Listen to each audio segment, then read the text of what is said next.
What is the difference between a qualitative and quantitative analysis.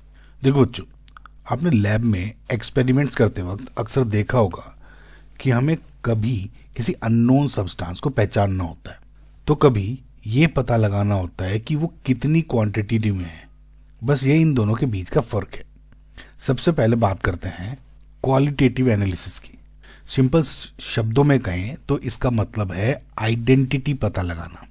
जैसे अगर मैं आपको एक वाइट पाउडर के साल्ट को दे दूं और ये पूछूं कि इसमें कौन सा आयन है, तो आप जो टेस्ट करेंगे वो क्वालिटेटिव एनालिसिस कहलाते हैं। इसका मेन एम होता है कि सब्सटेंस के नेचर और उसके कंस्टिट्यूएंट्स यानी कंपोनेंट्स को आइडेंटिफाई करना। समझ में? और अगर हम क्वांटिटेटिव एनालिसिस की बात करें तो इसका फोकस आइडेंटिफिकेशन पे नहीं होता, बल्कि कितना अमाउंट है वो ये बात करता है क्वांटिटेटिव एनालिसिस। जब हमें ये पता लगाना हो कि एक सैंपल में कोई पर्टिकुलर कंस्टिट्यूएंट कितनी क्वांटिटी या कंसंट्रेशन में मौजूद है, तब हम क्वांटिटेटिव एनालिसिस करते हैं। अगर क्वालिटेटिव एनालिसिस हमें बता रहा है कि इसमें आयरन है, तो क्वांटिटेटिव एनालिसिस हमें क्या बताएगी, इसमें कितनी ग्राम या कितना परसेंटेज आयरन है। अब जैसे क्वांटिटेटिव में हम इसमें टाइट्रेशन या ग्रेविमेट्रिक एनालिसिस जैसे मेथड यूज होते हैं मेजरमेंट के लिए। Okay, so in simple words क्या है कि अगर आपको एक डिश टेस्ट करनी है, डिश टेस्ट करके बताना है कि उसमें नमक है, तो क्वालिटेटिव हो गया। लेकिन आप ये बताएंगे उसमें एग्जैक्ट कितना चम्मच नमक डाला गया है, तो वो क्वांटिटेटिव एनालिसिस में आ जाता है। समझ में आया बच्चों? Can we use glass rod instead of platinum wire for performing the flame test? Explain your answer. देखो बच्चों, इस सवाल में बहुत ही एक प्रैक्टिकल और अक्सर लैब में काम आने वाला एक क्वेश्चन है कि क्या हम फ्लेम टेस्ट के लिए प्लेटिनम वायर की जगह ग्लास रोड का इस्तेमाल कर सकते हैं? देखो, इसका सीधा साधा जवाब है नहीं। हमें है ना ग्लास रोड अवॉइड करनी चाहिए और प्लेटिनम वायर ही यूज करना चाहिए। अब इसके पीछे का साइंटिफिक रीजन ये समझते हैं कि फ्लेम टेस्ट का पूरा मकसद ये होता है कि हम मेटल आयंस को हीट करें और उनके कैरेक्टरिस्टिक्स कलर को पहचानें। राइट? जो प्लेटिनम वायर है उसको इसलिए चुना जाता है कि वो जो प्लेटिनम है इज इनर्ट एक्चुअली मेटल। इसका मतलब है कि जब हम इसे तेज आंच या फ्लेम पर गर्म करते हैं तो प्लेटिनम खुद कोई कलर प्रोड्यूस नहीं करता और ना ही ये साल्ट के साथ रिएक्ट करता है या रिएक्ट करके कोई नया कंपाउंड बनाता है। राइट? सो इससे क्या होता है कि हम साल्ट का असली कलर, जैसे कॉपर के लिए ब्लूइश ग्रीन या स्टोनशियम के लिए क्रिम्सन रेड होता है, बिल्कुल हम साफ साफ देख सकते हैं। अब अगर हम ग्लास रोड की बात करें तो प्रॉब्लम ये है कि ग्लास रोड बोरोसिलिकेट या फिर सोडियम सिलिकेट से बनी होती है। जब आप ग्लास रोड को बर्नर की फ्लेम पर गर्म करते हैं ना, तो ग्लास में मौजूद सोडियम आयंस एक्साइट हो जाते हैं और एक बहुत ही ब्राइट गोल्डन येलो कलर की फ्लेम देने लग जाते हैं, जैसे इसमें दिख रहा है ना आपको। अब सोचिए अगर आप किसी ऐसे साल्ट को टेस्ट कर रहे हैं जिसका अपना कलर हल्का सा है, थोड़ा सा ना, ज़्यादा ब्राइट नहीं है, तो ग्लास रोड की वजह से तेज पीली फ्लेम उस कलर को छुपा देती है, यानी मास्क कर देती है। तो आपको हर बार सिर्फ पीला रंग ही दिखेगा और आप कंफ्यूज हो जाएगी कि ये साल्ट का कलर है या फिर ग्लास रोड का। राइट? एक तो ये हो गया। अब इसके अलावा ना प्लेटिनम वायर का मेल्टिंग पॉइंट बहुत हाई होता है और ये बार बार साफ करके रीयूज भी कर सकते हो। ग्लास रोड क्या है कि गर्म होने पर पिघल सकता है और उसमें जो इम्प्योरिटीज़ है वो चिपक सकती हैं, जो रिजल्ट खराब कर देती है। लैब मैनुअल के हिसाब से हम प्लेटिनम वायर को पहले कंसनट्रेटेड HCl में डिप करके साफ करते हैं और फिर तब तक गर्म करते हैं जब तक वो कोई कलर देना बंद ना कर दे। ग्लास रोड के साथ ये जो क्लीनिंग प्रोसेस है ना, वो इतना इफेक्टिव नहीं है क्योंकि सोडियम ग्लास का हिस्सा है, अब वो एक्साइट हो जाता है। राइट? तो हमेशा ये याद रखो कि एक्यूरेट रिजल्ट्स के लिए प्लेटिनम वायर ही बेस्ट है क्योंकि वो नॉन वॉलेटाइल है और अपनी तरफ से कोई भी इंटरफेरेंस क्रिएट नहीं करता। अगर प्लेटिनम वायर अवेलेबल ना हो जस्ट इन केस, तो कभी कभी आप निक्रोम वायर यूज कर लेते हैं, लेकिन ग्लास रोड तो बिल्कुल भी यूज नहीं की जाती। Correct? Why is platinum metal preferred to other metals for the flame test? देखो बच्चों, इसका सबसे बड़ा और मेन रीजन ये है कि जो आपका प्लेटिनम है वो केमिकली इनर्ट होता है, एक इनर्ट मेटल है। केमिस्ट्री में इनर्ट का मतलब ये होता है कि वो जल्दी से किसी से साथ रिएक्ट नहीं करता। जब हम फ्लेम टेस्ट करते हैं तो हमें साल्ट को है ना बहुत ज़्यादा हाई टेम्परेचर पर गर्म करना पड़ता है। प्लेटिनम का मेल्टिंग पॉइंट बहुत ज़्यादा होता है, इसलिए ये बर्नर की तेज फ्लेम में एक तो पिघलता नहीं है, लेकिन इससे भी ज़रूरी बात यह है कि प्लेटिनम नॉन वोलेटाइल होता है और ऑक्सीडेशन से बचा रहता है। इसका मतलब है कि गर्म करने पर प्लेटिनम अपना है ना कोई खुद का कलर नहीं देता फ्लेम टेस्ट में। अनलाइक जैसे ग्लास रोड की बात करें, ग्लास रोड क्या करता है कि yellow colour, golden yellow colour देने लग जाता है because of the presence of sodium silicate. तो सोडियम एक्साइट होके येलो कलर देने लग जाता है। तो ग्लास रोड जैसे ऐसे ये सब प्लेटिनम वायर के केस में नहीं होता। ठीक है, अब जैसे ग्लास रोड की जगह अगर आप मतलब प्लेटिनम वायर की जगह अगर आप ग्लास रोड कर रहे हैं तो जैसे मैंने आपको बताया कि गोल्डन येलो कलर ये खुद का देने लग जाता है। या फिर अगर हम कोई सस्ता मेटल यूज़ करें जैसे कोई कॉपर का या आयरन का, राइट, तो अगर आप कॉपर वायर यूज़ करते हो तो कॉपर खुद की फ्लेम में एक ब्लूइश ग्रीन कलर देगा। अगर आपका साल्ट का जो कलर है ग्रीन आने वाला है तो आप ये पहचान ही नहीं पाओगे कि जो कलर है वो साल्ट की वजह से आ रहा है या वायर की वजह से आ रहा है।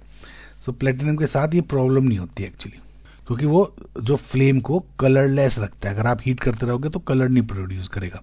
सो इसकी वजह से जब आप क्या करते हो, हमें साल्ट में मौजूद जो मेटल आयंस है जैसे सोडियम का, गोल्डन येलो, पोटेशियम का जो कलर है वो बिल्कुल साफ और एक्यूरेट दिखाई देता है। एक और ख़ास बात यह है कि जो प्लेटिनम वायर को साफ़ करना बहुत आसान होता है। हम इसे कंसनट्रेटेड HCl में डिप करते हैं और फिर फ्लेम पर तब तक गर्म करते हैं जब तक कलर आना बंद ना हो जाए। इस प्रोसेस से पुराने साल्ट का जो ट्रेसिस है ना, जो भी बचे होंगे तो वो हट जाते हैं और वायर जो आपका प्लेटिनम वायर है वो एकदम कंटेमिनेशन फ्री हो जाता है एक तरह से। सो दूसरे मेटल हैं जो वो इतनी जल्दी साफ़ नहीं होते और अक्सर एसिड के साथ रिएक्ट करके अपनी ही इम्प्योरिटी छोड़ देते हैं। तो जो सिंपल वर्ड्स में कहें कि प्लेटिनम की इनर्टनेस, उसका हाई मेल्टिंग पॉइंट और उसका नॉन वॉलेटाइल नेचर ही वो 3 रीजंस हैं जिनकी वजह से हम इसे फ्लेम टेस्ट के लिए बेस्ट मानते हैं। Name the anions detected with the help of dilute H2SO4। देखो बच्चों, जब आप लैब में क्वालिटेटिव एनालिसिस करते हो, उसमें एनायन को टेस्ट करते हो ना, तो एनायन जनरली 3 ग्रुप में डिवाइड होता है। पहला होता है सिंपल वाला ग्रुप, दूसरा थोड़ा सा टफ वाला ग्रुप और तीसरा होता है सुपर ग्रुप। अगर इस सिंपल शब्दों में बोले तो मतलब जो पहला है ग्रुप होता है जो डाइल्यूट H2SO4 के साथ गैस दे देता है। अगर वो नहीं देते तो फिर हम कंसनट्रेटेड H2SO4 से ट्राई करते हैं। कुछ आयंस ऐसे होते हैं जो इसके साथ भी नहीं गैस देते, तो वो जैसे फॉस्फेट हो गया ना, इस ग्रुप में आता है सुपर ग्रुप में, इसमें अलग से टेस्ट होते हैं। सो कुल मिला के ये है कि जो 3 ग्रुप्स हैं ना, उसमें जो सबसे फर्स्ट ग्रुप है वो बताने हैं आपको। सो जो ये एनायंस हैं उनपे कौन कौन से, पहला तो है कार्बोनेट आयन, फिर है सल्फाइड, फिर है सल्फेट, फिर है नाइट्राइट, फिर है एसीटेट। ठीक है, ये आयंस होते हैं जिससे आप बेसिकली डाइल्यूट H2SO4 से करते हो test. Why is dilute H2SO4 is preferred over dilute HCl while testing anions? देखो बच्चों, लैब में जब हम प्रिलिमिनरी टेस्ट करते हैं तो हमारा मकसद क्या होता है? गैस को इवॉल्व करना ताकि हम एनायंस को पहचान सकें। करेक्ट। डाइल्यूट सल्फ्यूरिक एसिड यानी H2SO4 को हम इसलिए चुनते हैं क्योंकि ये क्या है? Non volatile. इसका मतलब ये है कि गर्म करने पर भी इसके अपने वेपर जल्दी नहीं बनते। और जो गैस हमें टेस्ट ट्यूब में, देखो क्या होगा, आपने साल्ट लिया, उसमें डाइल्यूट H2SO4 डाला और फिर गैस इवॉल्व होगी कुछ, राइट। सो जो ये गैस हमें टेस्ट ट्यूब से निकलती हुई दिखती है वो सिर्फ और सिर्फ साल्ट के एनायन की वजह से मिलेगी, ना कि H2SO4 की वजह से। अब सोचो कि अगर हम डाइल्यूट हाइड्रोक्लोरिक एसिड यानी HCl यूज करें। अब HCl एक वॉलेटाइल एसिड है। जब आप टेस्ट ट्यूब को हल्का सा भी गर्म करोगे तो HCl से अपने वेपर्स हाइड्रोक्लोरिक गैस यानी HCl गैस जिसे बोलते हैं वो निकलने लगते हैं। सो ये वेपर्स आपके साल्ट से निकलने वाली गैस के साथ मिक्स हो जाएंगे और टेस्ट में आपको है ना रुकावट डाल देंगे। फॉर एग्जाम्पल, अगर आप क्लोराइड आयन का टेस्ट कर रहे हो, ठीक है, तो आपको पता नहीं चलेगा कि निकलने वाली गैस साल्ट से आ रही है ये या आपके जो आपने HCl एसिड डाला है उसकी वेपर्स की वजह से आ रही है। अब एक तो ये हो गया वोलेटाइल नॉन वोलेटाइल। इसके अलावा एक बहुत बड़ा दूसरा भी रीज़न है इंटरफेरेंस। अब देखो HCl में खुद क्लोराइड एनायन होता है। अगर आपने टेस्ट के लिए HCl एसिड यूज़ किया तो आप साल्ट के अंदर क्लोराइड आयंस को कभी डिटेक्ट नहीं कर पाएंगे, क्योंकि एसिड का अपना क्लोराइड टेस्ट है, वो उसको मास्क कर देगा या फिर गलत पॉजिटिव रिजल्ट दे देगा कि क्लोराइड आयन है, और हालांकि वो क्लोराइड आयन था ही नहीं उसमें, वो HCl गैस ने अपनी क्लोराइड गैस दे दी। करेक्ट। अब लेकिन जब आप सल्फ्यूरिक एसिड है यू देखते हो, उसमें सल्फेट आयन होता है, क्योंकि सल्फेट आयन बहुत ज़्यादा स्टेबल होता है, तो डाइल्यूट एसिड वाले ग्रुप में आता ही नहीं है। इसलिए है ना, ये दूसरे एनायन जैसे कार्बोनेट, सल्फाइड या नाइट्राइट, हम जो मैंने बताया था ना आपको कि जब आप ग्रुप्स देखते हो ना, एनायन टेस्ट करते हो, तो उसमें 3 पार्ट्स में होता है, राइट। अब उसमें क्या होता है, जैसे ग्रुप 1, 2 एंड 3, फर्स्ट वाले ग्रुप में कौन से होते हैं, जो कि डाइल्यूट H2SO4 साथ गैस दे देते हैं। सेकेंड में भी होता है जो डाइल्यूट से नहीं देते लेकिन कंसनट्रेटेड H2SO4 के साथ गैस दे देते हैं। तीसरा है वो दोनों से ही नहीं देते। तो अब जो क्या है ना कि क्लोराइड आयन इस फर्स्ट में ही आता है। अब क्लोराइड ये है, अब सपोज आपने साल्ट में टेस्ट कर रहे हो पहले डाइल्यूट HCl डाल के, तो अगर गैस निकली, सपोज इसमें क्लोराइड है ही नहीं लेकिन गैस निकल गई क्लोराइड वाली, तो आप ये सोचोगे कि भैया ये क्लोराइड आयन प्रेजेंट है, लेकिन वो तो डाइल्यूट HCl की वजह से आया था, इसलिए नहीं यूज़ करते। अब क्या हो गया सल्फेट आयन। अब सल्फेट आयन इस वाले फर्स्ट ग्रुप में आता ही नहीं, तो डाइल्यूट HCl या इसमें, राइट। जो सल्फेट आता है आपका वो तीसरे सुपर ग्रुप में है, जैसे सल्फेट और फॉस्फेट, ठीक है। तो हमें यहाँ तक अगर मैं पहुँचूंगा ना, तो मुझे ये पता है कि जो सल्फेट आयंस हैं वे डाइल्यूट H2SO4 और डाइल्यूट या कंसनट्रेटेड H2SO4 के साथ गैस ही नहीं देंगे। तो मैं श्योर हूँ कि अगर कोई गैस निकली है तो वो सल्फेट की वजह से तो नहीं निकली होगी। समझ में? तो सिंपल सा लॉजिक ये है बच्चों कि हमें एक ऐसा एसिड चाहिए जो खुद चुपचाप बैठा रहे और सिर्फ साल्ट को रिएक्ट करने पर मजबूर करे। डाइल्यूट H2SO4 वाली जो है वो डाइल्यूट H2SO4 वही काम कर रहा है, क्योंकि वो नॉन वोलेटाइल है और उसके पास कोई ऐसा एनायन नहीं है जो ग्रुप एनालिसिस में कंफ्यूजन पैदा कर दे, ठीक है। तो इसलिए हम H2SO4 प्रेफर करते हैं, HCl को नहीं करते। Okay, name the anions detected by concentrate H2SO4। देखो बच्चों, जब आप साल्ट एनालिसिस करते हो तो उसमें जो एनायंस का देखते हैं ना, तो एनायंस को हमने ना 3 ग्रुप में डिवाइड किया हुआ है, फर्स्ट, सेकेंड एंड थर्ड। जो फर्स्ट ग्रुप है उसमें आता है कार्बोनेट, सल्फाइड, सल्फाइट, नाइट्राइट और एसीटेट। वहीं पे जो सेकेंड ग्रुप आता है उसमें कौन कौन से आते हैं, क्लोराइड, ब्रोमाइड, आयोडाइड, नाइट्रेट और ऑक्सलेट, ठीक है। और जो तीसरा ग्रुप है सुपर ग्रुप, वो कौन सा होता है, उसमें आ गया एक तो सल्फेट और फॉस्फेट। अब देखो कि ये वो एक आयंस होते हैं जो कि डाइल्यूट H2SO4 के साथ टेस्ट करते हैं, पहले हम गैस दे देते हैं, ठीक है। अगर इससे कोई गैस नहीं आ रही, फिर अब यहाँ पे क्या आता है, अब आते हैं कंसंट्रेटेड H2SO4। ये वे होते हैं ग्रुप तीसरे पे, जब आते हैं कि डाइल्यूट H2SO4, कंसंट्रेटेड H2SO4 किसी के साथ भी गैस नहीं देते, तब इसमें आते हैं। ये एक तरह से सुपर एनायंस है, एक तरह से आप ये मान लो, ठीक है। तो ये वाले कंसंट्रेटेड है, तो ये हो गया, ठीक है। How is sodium carbonate extract prepared. देखो जो क्वेश्चन है एक बहुत ही ज़रूरी टेक्निक के बारे में पूछा गया है, जिसे क्या बोलते हो आप, सोडियम कार्बोनेट एक्सट्रैक्ट, या इसको हम शॉर्ट में सोडा एक्सट्रैक्ट भी कहते हैं। और साल्ट एनालिसिस में इसका बहुत बड़ा रोल होता है। तो अब क्वेश्चन ये है कि हमें इसकी ज़रूरत क्यों पड़ती है। प्रिपेयर का तो देख लेंगे हम, पहले थोड़ा और डिटेल ले लो।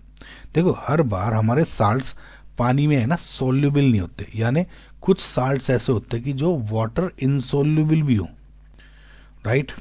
या फिर उनमें कुछ ऐसे कैटायंस होते हैं जो एनायंस के टेस्ट में इंटरफेरेंस क्रिएट करते हैं। तो इन एनायंस को फ्री करने के लिए और कैटायंस को रिमूव करने के लिए जो इंटरफेरेंस कर रहे हैं, हम ये जो है ना सोडियम कार्बोनेट एक्सट्रैक्ट प्रिपेयर करते हैं। जो इसको बनाने का तरीका है ना लैब में बहुत बहुत सिंपल है। सबसे पहले आप एक पोर्सलिन डिश या फिर कोई बड़ी बॉइलिंग ट्यूब में 1 पार्ट साल्ट लियो। 1 पार्ट मैं ये सोचो कि लगभग आपने 1 ग्राम साल्ट ले लिया और उसमें 3 पार्ट सोडियम कार्बोनेट मिलाना है। यानी भी अगर 1 पार्ट ये है मतलब 1 ग्राम, तो आपने 3 ग्राम सोडियम कार्बोनेट मिला दिया उसमें। अब याद रखो कि ये रेशियो है ना 1:3 ही होनी चाहिए, साल्ट है और उसका 3। अब इस मिक्सचर में हम थोड़ा सा डिस्टिल्ड वाटर डालेंगे, ठीक है, और लगभग 10 से 15 ml, मतलब कितना पानी डालना है, 10 से 15 ml डिस्टिल्ड वाटर, ताकि ये एक सॉल्यूशन बन जाए। अब क्या है, इस मिक्सचर को आप लगभग 10 से 15 मिनट तक हल्की आंच पर बॉईल करते हैं। बॉइलिंग के वक्त क्या होता है, एक डबल डिकम्पोजिशन रिएक्शन होती है। साल्ट का जो एनायन है, राइट, वो सोडियम के साथ मिलकर एक सोल्यूबल सोडियम साल्ट बना देता है, और जो कैटायन है, जैसे सपोज इसमें सॉल्ट का कैल्शियम ले लो, मैग्नीशियम वगैरह ले लो, वो क्या होता है, वो कार्बोनेट के साथ मिलकर एक इनसॉल्युबल प्रेसिपिटेट बना देता है। अब देखो क्या है मतलब है, अब जो मेरा सॉल्ट था उसमें एनायन था और एक कैटायन पार्ट था। अब मैं एनायन का टेस्ट कर रहा हूँ, मुझे ये चाहिए, कैटायन नहीं चाहिए, तो मैंने क्या किया, Na2CO3 डाला। अब Na2CO3 में एक कैटायन है Na पॉजिटिव और कार्बोनेट है NO3।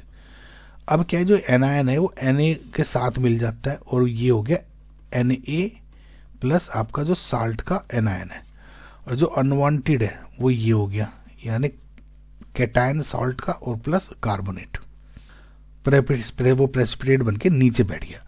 अब जब बॉइलिंग ख़त्म हो जाए ना, तो इसे थोड़ा ठंडा होने पर एक फिल्टर पेपर की मदद से इसे फिल्टर कर लो। जो फिल्ट्रेट आपको मिलेगा, यानी जो सिर्फ लिक्विड नीचे बैठ गया, ये क्या है, सोडा एक्सट्रैक्ट, ये, और जो रेसिड्यू बचा फिल्टर पेपर के ऊपर, ये कचरा एक तरह से, वो क्या है, कैटायंस के कार्बोनेट्स हैं जिसे हम यूज नहीं कर रहे।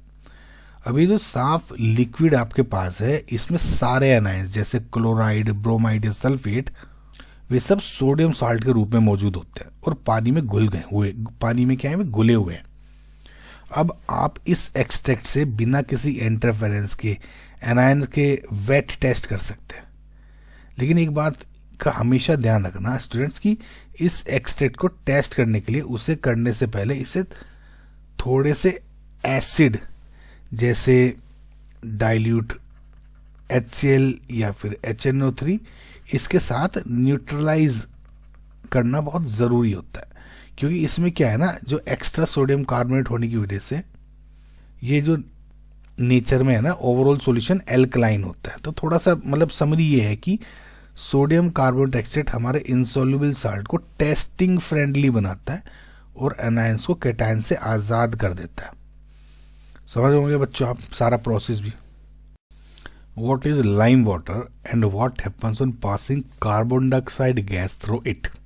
इस क्वेश्चन में हम एक बहुत ही अच्छा सुपरस्टार रिएजेंट जिसे बोलते हैं उसके बारे में बात करेंगे, जिसे हम लाइम वाटर कहते हैं। अच्छा, सबसे पहले तो ये जान लीजिए कि लाइम वाटर का मतलब नींबू पानी बिल्कुल नहीं होता, ठीक है। लाइम वाटर को नींबू पानी मत सोचना। केमिस्ट्री में लाइम वाटर का मतलब है कैल्शियम हाइड्रोक्साइड का एक साफ और ट्रांसपेरेंट सॉल्यूशन, ठीक है। और इसका फॉर्मूला, जो केमिकल फॉर्मूला होता है, वो कैल्शियम हाइड्रोक्साइड, ये CaOH ट्वाइस है। अब ये जो कैल्शियम हाइड्रोक्साइड है वो हम प्रिपेयर कैसे करते हैं, कैल्शियम ऑक्साइड में, यानी कैल्शियम ऑक्साइड क्या है, यानी चूना, उसमें पानी मिला देते हैं चूने में, ठीक है, घोल के उसे फिल्टर कर लो और क्या बन जाता है, कैल्शियम हाइड्रोक्साइड बन जाता है। कुल मिला के ये चूना है ये बेसिकली, ठीक है, चूने का पानी। अब सवाल ये है कि हम इस लाइम वाटर में, ठीक है, जब हम कार्बन डाइऑक्साइड गैस पास करते हैं तो क्या होता है। देखो, जो ये रिएक्शन है वो 2 स्टेजेस में होती है और दोनों ही स्टेजेस साल्ट एनालिसिस के लिए बहुत इंपॉर्टेंट है। देखो, जैसे आप थोड़ी सी carbon dioxide gas lime water में पास करते हो ना, तो साफ और जो ट्रांसपेरेंट पानी जैसा सॉल्यूशन होता है ना, कैल्शियम हाइड्रोक्साइड बहुत क्लियर ट्रांसपेरेंट सॉल्यूशन होता है, वो इस कैल्शियम हाइड्रोक्साइड यानी लाइम वाटर के साथ रिएक्ट करके एक मिल्की यानी दूधिया रंग का एकदम कलर दे देता है, दूधिया कलर का हो जाता है। जैसे इसमें देख रहे हो लाइम वाटर था, वो गैस CO2 पास करते ही वो मिल्की होने लगा है। और इसका रीज़न ये है कि CO2 लाइम वाटर के साथ रिएक्ट करके कैल्शियम कार्बोनेट बनाता है। ये कैल्शियम कार्बोनेट जो पानी में घुलता बिल्कुल नहीं है, यानी ये क्या होता है, इनसॉल्युबल होता है और एक वाइट प्रेसिपिटेट के रूप में बन जाता है। बस इसी वाइट प्रेसिपिटेट की वजह से जो पूरा सॉल्यूशन है वो मिल्की दिखने लगता है, यानी दूधिया। अब जो ये रिएक्शन है इसे हम यूज करते हैं टू टेस्ट कार्बोनेट आयंस या फिर CO2 गैस को पहचानने के लिए। देखो, लेकिन अब ये थोड़ी कहानी है, यहाँ खत्म नहीं होती। अगर आप CO2 गैस है ना को रुके बजाय एक्सिस में CO2 पास करते रहो। अब देखो, आपने CO2 कैल्शियम हाइड्रोक्साइड में पास करी, अब CaCO3 हो गया, लेकिन अब अभी भी इसमें जो कार्बन डाइऑक्साइड गैस है उस मिल्की कलर में डालते जा रहे हो, तो क्या होता है, ये जो कैल्शियम कार्बोनेट है जो मिल्की कलर का था वो अब कन्वर्ट कर देता है उसको कैल्शियम बाइकार्बोनेट में, राइट। कैल्शियम बाइकार्बोनेट पानी में एकदम सोल्यूबल होता है, यानी देखो पहले सोल्यूबल था, फिर इनसोल्यूबल हुआ, और CO2 पास करो तो फिर सोल्यूबल बन गया, ठीक है। अब क्या होगा, पहले क्लियर सॉल्यूशन था, CO2 पास करे दूधिया कलर को, और CO2 पास करते थे तो अब कैल्शियम कार्बोनेट होगा, सोल्यूबल है। अब ये भी एक क्लियर सॉल्यूशन होता है, यानी जो दूधिया रंग था वो साफ हो जाता है। समझ में आया बच्चों? आई होप आपको ये जो पूरा समझ में आएगा। Carbon dioxide gas and sulphur dioxide gas both turn lime water milky. How will you distinguish between the two? देखो बच्चों, जो क्वेश्चन है वो थोड़ा सा ट्रिकी है और अक्सर केमिस्ट्री प्रैक्टिकल्स में थोड़ा कंफ्यूजन पैदा कर देता है। हमने पढ़ा है कि carbon dioxide gas lime water को मिल्की कर देती है। मतलब जब कार्बन डाइऑक्साइड को आप कैल्शियम हाइड्रोक्साइड, जिसे आप लाइम वाटर बोलते हो, उसमें पास कर देते हो तो कैल्शियम कार्बोनेट की बनने की वजह से जो लाइम वाटर है वो प्रेसिपिटेट या मिल्की कलर बन जाता है। इसमें एक्स्ट्रा और CO2 डालते हो तो कैल्शियम बाइकार्बोनेट बनता है। कुल मिला के कैल्शियम कार्बोनेट बन रहा है। अब सेम ही काम ये बोला है उसने कि अगर अब लाइम वाटर में CO2 के बजाय SO2 पास कर दो तब भी क्या होता है, जो आपका लाइम वाटर है वो मिल्की हो जाता है। समझ में? इधर तो जो लाइम वाटर होता है वो होता है कैल्शियम कार्बोनेट की वजह से, लेकिन जब SO2 को आप कैल्शियम हाइड्रोक्साइड में डालते हो, राइट, तो ये किसकी वजह से बनता है? कैल्शियम सल्फाइड की वजह से, CaSO3, कैल्शियम सल्फाइड। तो अब सवाल ये है कि अगर दोनों ही गैस लाइम वाटर को मिल्की कर रही है तो हम इन दोनों के बीच में फर्क कैसे करेंगे? देखो, इन्हें डिस्टिंग्विश करने के दो बहुत ही सॉलिड और आसान तरीके हैं जो आपको है ना हमेशा याद रखने चाहिए। सबसे पहला और बड़ा फर्क ये है कि एक तो है स्मेल, करेक्ट। जो कार्बन डाइऑक्साइड CO2 है वो एक ऑर्डरलेस गैस है, ऑर्डरलेस यानी इसकी कोई स्मेल नहीं होती। लेकिन जो सल्फर डाइऑक्साइड गैस है वो बहुत ही तीखी और चुभने वाली स्मेल देती है। तो बिल्कुल वैसे ही जैसे बर्निंग सल्फर यानी जलते हुए कोई ये सोचो कि माचिस की तील या मतलब गंध होता है ना, सल्फर की जलने की स्मेल वैसी आती है इसकी। तो अगर गैस की स्मेल नहीं है तो CO2, अगर गैस की स्मेल है, सफोकेटिंग सी स्मेल है, दम घोट रही है, तो SO2 होती है। लेकिन अब क्या है, अगेन हम इस सिर्फ स्मेल पे तो डिपेंड नहीं कर सकते, क्योंकि हमें केमिकल टेस्ट चाहिए जो कंफर्म कर दे कि CO2 या SO2। इसके लिए हम यूज करते हैं acidified potassium dichromate. Okay, acidified potassium dichromate आप यूज करते हो उसके लिए। ये टेस्ट सबसे बड़ा डिफरेंशिएटर है कि ठीक है, इन दोनों पर जब हम SO2 गैस को एसिडिफाइड पोटेशियम डाइक्रोमेट सॉल्यूशन से पास करते हैं तो वो है ना ऑरेंज रंग के सॉल्यूशन को ग्रीन यानी हरे रंग में बदल देता है। ऐसा इसलिए होता है क्योंकि SO2 यानी सल्फर डाइऑक्साइड एक स्ट्रॉन्ग रिड्यूसिंग एजेंट है जो ऑरेंज कलर्ड क्रोमेट आयंस को, ये क्या होता है ऑरेंज कलर्ड के, तो ऑरेंज कलर के क्रोमेट आयंस को वो ग्रीन कलर्ड Cr3+ आयंस में रिड्यूस कर देता है। अब यहाँ ध्यान देने वाली बात यह है, ध्यान देने वाली कि कार्बन डाइऑक्साइड का जो पोटेशियम डाइक्रोमेट पर कोई भी असर नहीं होता। तो अगर आप CO2 गैस पास करोगे तो ऑरेंज सॉल्यूशन है जो डाइक्रोमेट का वो सेम टू सेम ही रहेगा। इसके अलावा आप पोटेशियम पर मैग्नेट भी यूज़ कर सकते हो KMnO4। जो SO2 गैस है वो पिंक या पर्पल रंग के KMnO सॉल्यूशन को कलरलेस कर देता है। ठीक है, अगर ये जो पिंक या पर्पल कलर मानते हो KMnO4 का, तो जो SO2 गैस है इस पे डालोगे तो अब ये क्या हो जाएगा, कलरलेस सॉल्यूशन हो जाएगा, यानी उसको डीकलराइज कर देता है। जबकि CO2 के साथ इसकी कोई रिएक्शन नहीं होती। समझ में आया? यानी SO2 दोनों का चेंज कर रहा है रंग, इसको कर रहा है ऑरेंज से ग्रीन और इसको कर रहा है पिंक या पर्पल से कलरलेस, लेकिन CO2 ऑरेंज को ऑरेंज रखेगा और पर्पल को पर्पल, कोई रिएक्शन देता। तो इन समरी क्या है कि दोनों ही लाइम वाटर को मिल्की करते हैं, लेकिन अगर मिल्की करने वाली गैस एसिडिफाइड पोटेशियम डाइक्रोमेट को ऑरेंज से ग्रीन कर दे तो वो पक्का सल्फर डाइऑक्साइड है। अगर गैस को पोटेशियम डाइक्रोमेट पर कोई असर नहीं है तो वो या स्मेल भी नहीं है तो कार्बन डाइऑक्साइड गैस है। समझ में आया? सो आई होप आपको समझ में आया होगा बच्चों। How will you test the presence of carbonate ion?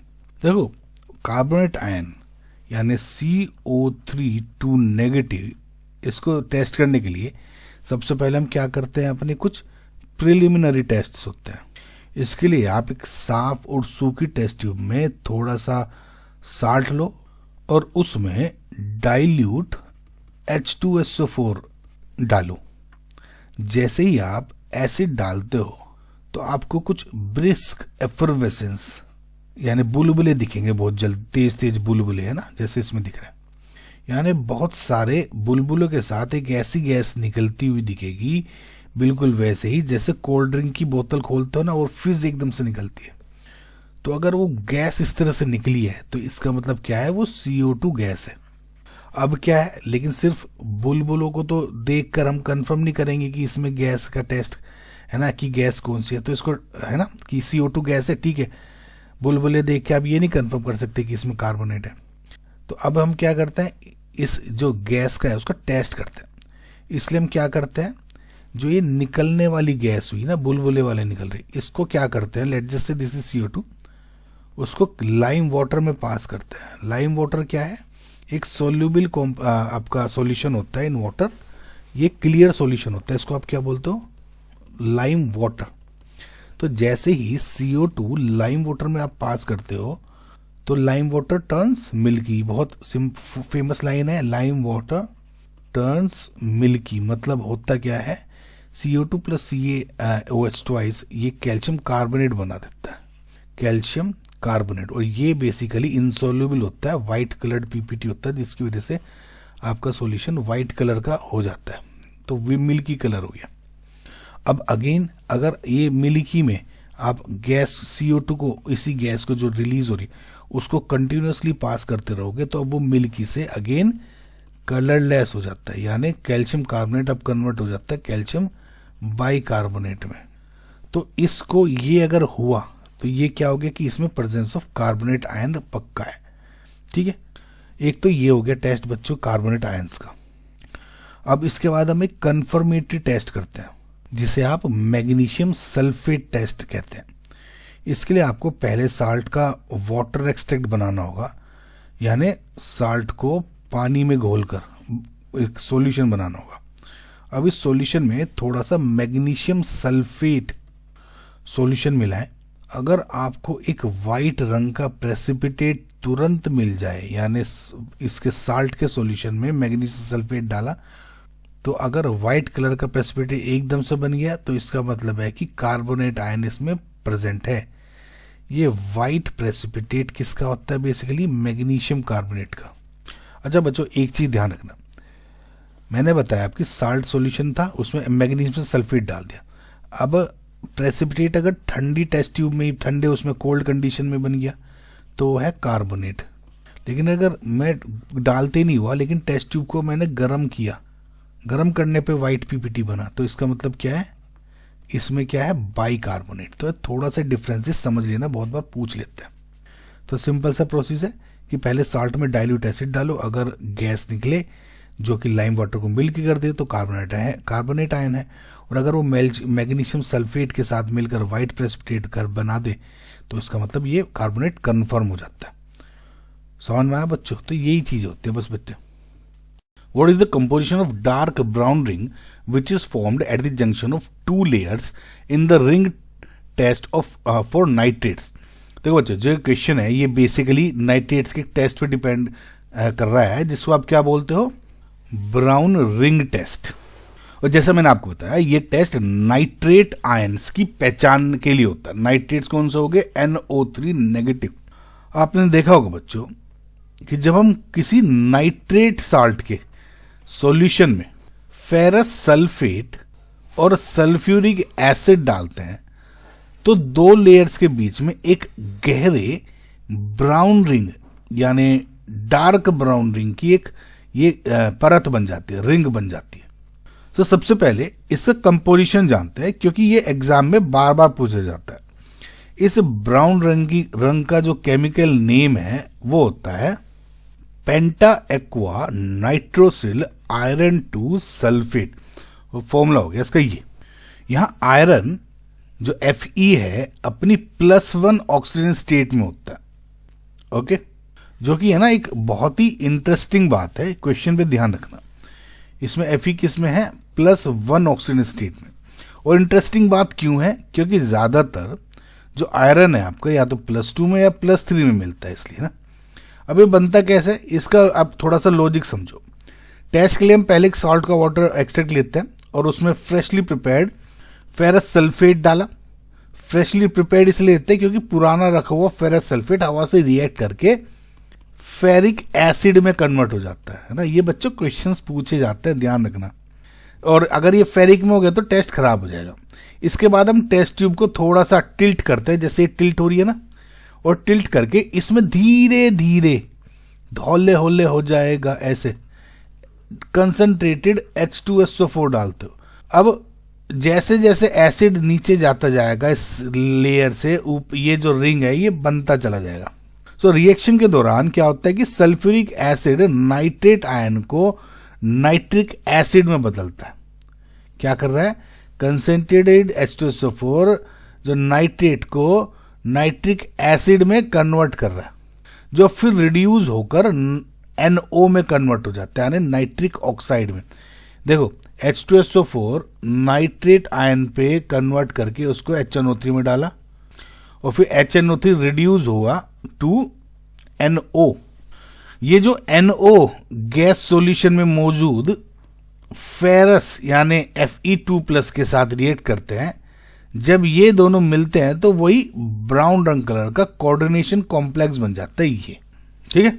So I hope आपको बच्चों सब कुछ समझ में आ गया होगा क्वेश्चन में। Name the radical confirmed by sodium nitroprusside test. देखो बच्चों, लैब में जब हम एनायंस की पहचान करते हैं ना, तो ये जो टेस्ट है एक स्पेसिफिक रेडिकल को कंफर्म करने के लिए यूज किया जाता है, और उस रेडिकल का नाम है, मैं पहले बता दूं आपको, S2 नेगेटिव यानी सल्फाइड आयन। जब आप साल्ट एनालिसिस करते हैं और डाइल्यूट सल्फ्यूरिक एसिड डालने पर आपको रोटन एग्स यानी सड़े हुए अंडे जैसी स्मेल आती है, तो आपको हिंट मिल जाती है कि साल्ट में सल्फाइड हो सकता है, बिकॉज वो H2S गैस निकल रही होती है, राइट। लेकिन इसे 100% कंफर्म करने के लिए हम ये वाला टेस्ट करते हैं, सोडियम नाइट्रोप्रोसाइड टेस्ट। इस टेस्ट को करने का तरीका बहुत सिंपल है। सबसे पहले आप अपने अननोन साल्ट का सोडियम कार्बोनेट एक्सट्रैक्ट बना लो, सोडा एक्सट्रैक्ट बोलते हैं इसको शॉर्ट में, और फिर साल्ट को पानी में घोलकर उसका वाटर एक्सट्रैक्ट बनाते हैं। अब इस एक्सट्रैक्ट में हम थोड़ा सा आपका सोडियम नाइट्रोप्रोसाइड सॉल्यूशन डालते हैं। जैसे ही आप ये सॉल्यूशन डालेंगे, अगर हमारा साल्ट में सल्फाइड S2 नेगेटिव प्रेजेंट है, तो जो पूरा सॉल्यूशन है वो अचानक से डार्क पर्पल या वॉयलेट कलर का रंग बदलने उसमें बदल जाएगा। ये पर्पल रंग है जो बेसिकली यही आपका सल्फाइड आयन की सबसे बड़ी और पक्की पहचान होती है, ठीक है। अब इससे पीछे की थोड़ी सी केमिस्ट्री समझ लो, ताकि क्योंकि जब पढ़े रहे तो पूरा पढ़ो। ये पर्पल रंग एक कॉम्प्लेक्स कंपाउंड बनने की वजह से होता है बेसिकली।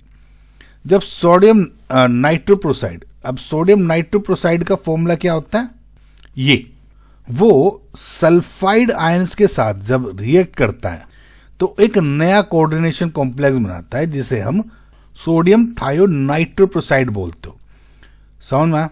मतलब सोडियम प्रोसाइड से सोडियम थायोनाइट्रोप्रोसाइड जब H2 नेगेटिव बनता है, और उसका फॉर्मूला क्या होता है ये बच्चों।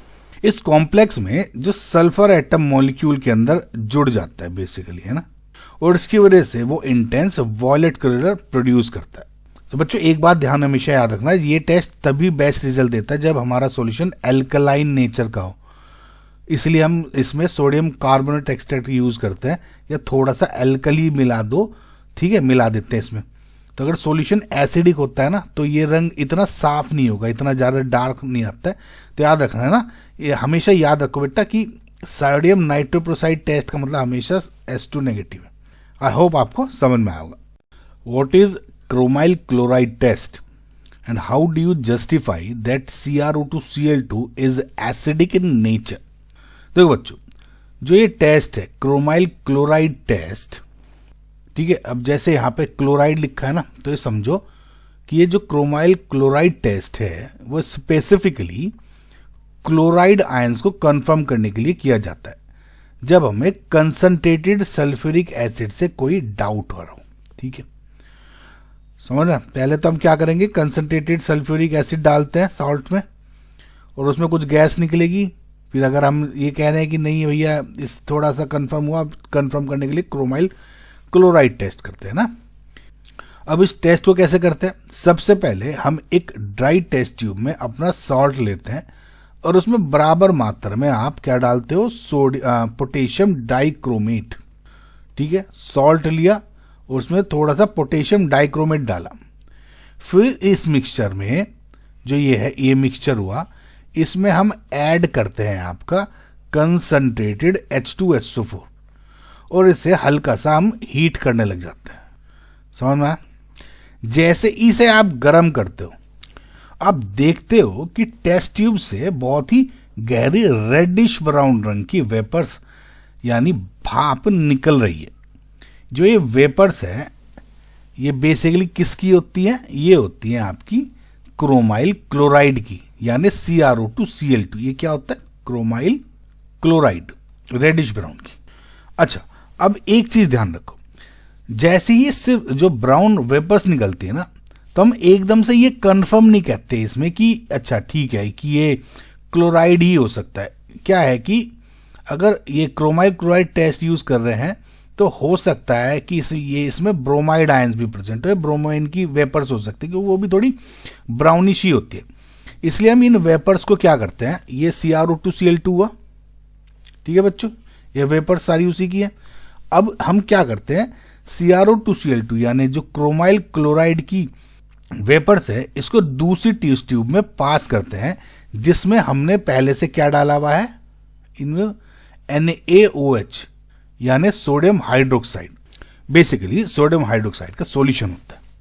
जैसे ये ब्राउन वेपर्स NaOH के साथ रिएक्ट करती है ना बच्चों, वो कलरलेस सॉल्यूशन अचानक से येलो रंग का हो जाता है। अब ये क्या है, अब जैसे ये है, ये पूरा सॉल्यूशन कैसा होता है, कलरलेस।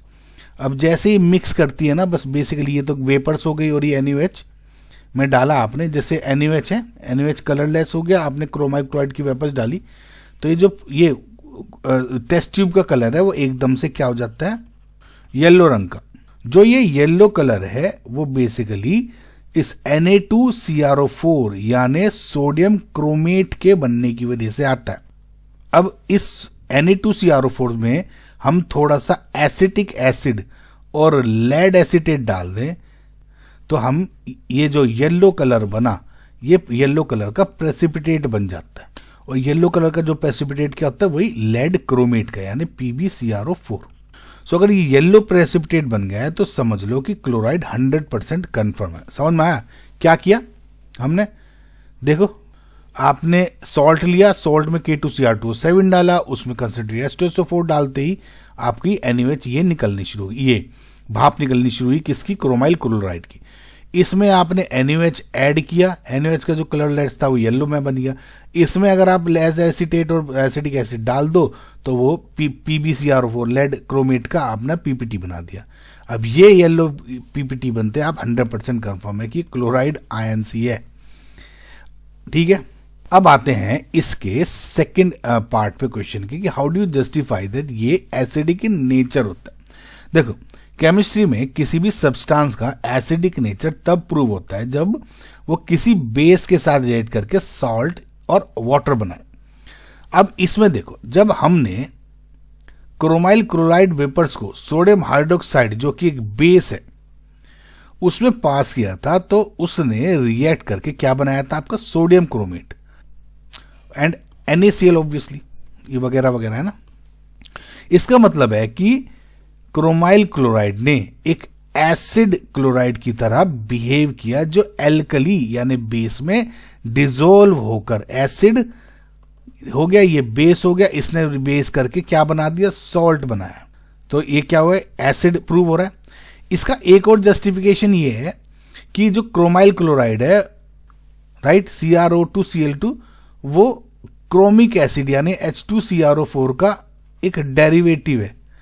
अगर आप क्रोमाइल क्लोराइड को पानी में मिला दो यानी इसको हाइड्रोलिसिस कर दो, तो ये वापस क्रोमिक एसिड में कन्वर्ट हो जाता है और साथ में थोड़ा सा HCl दे देता है।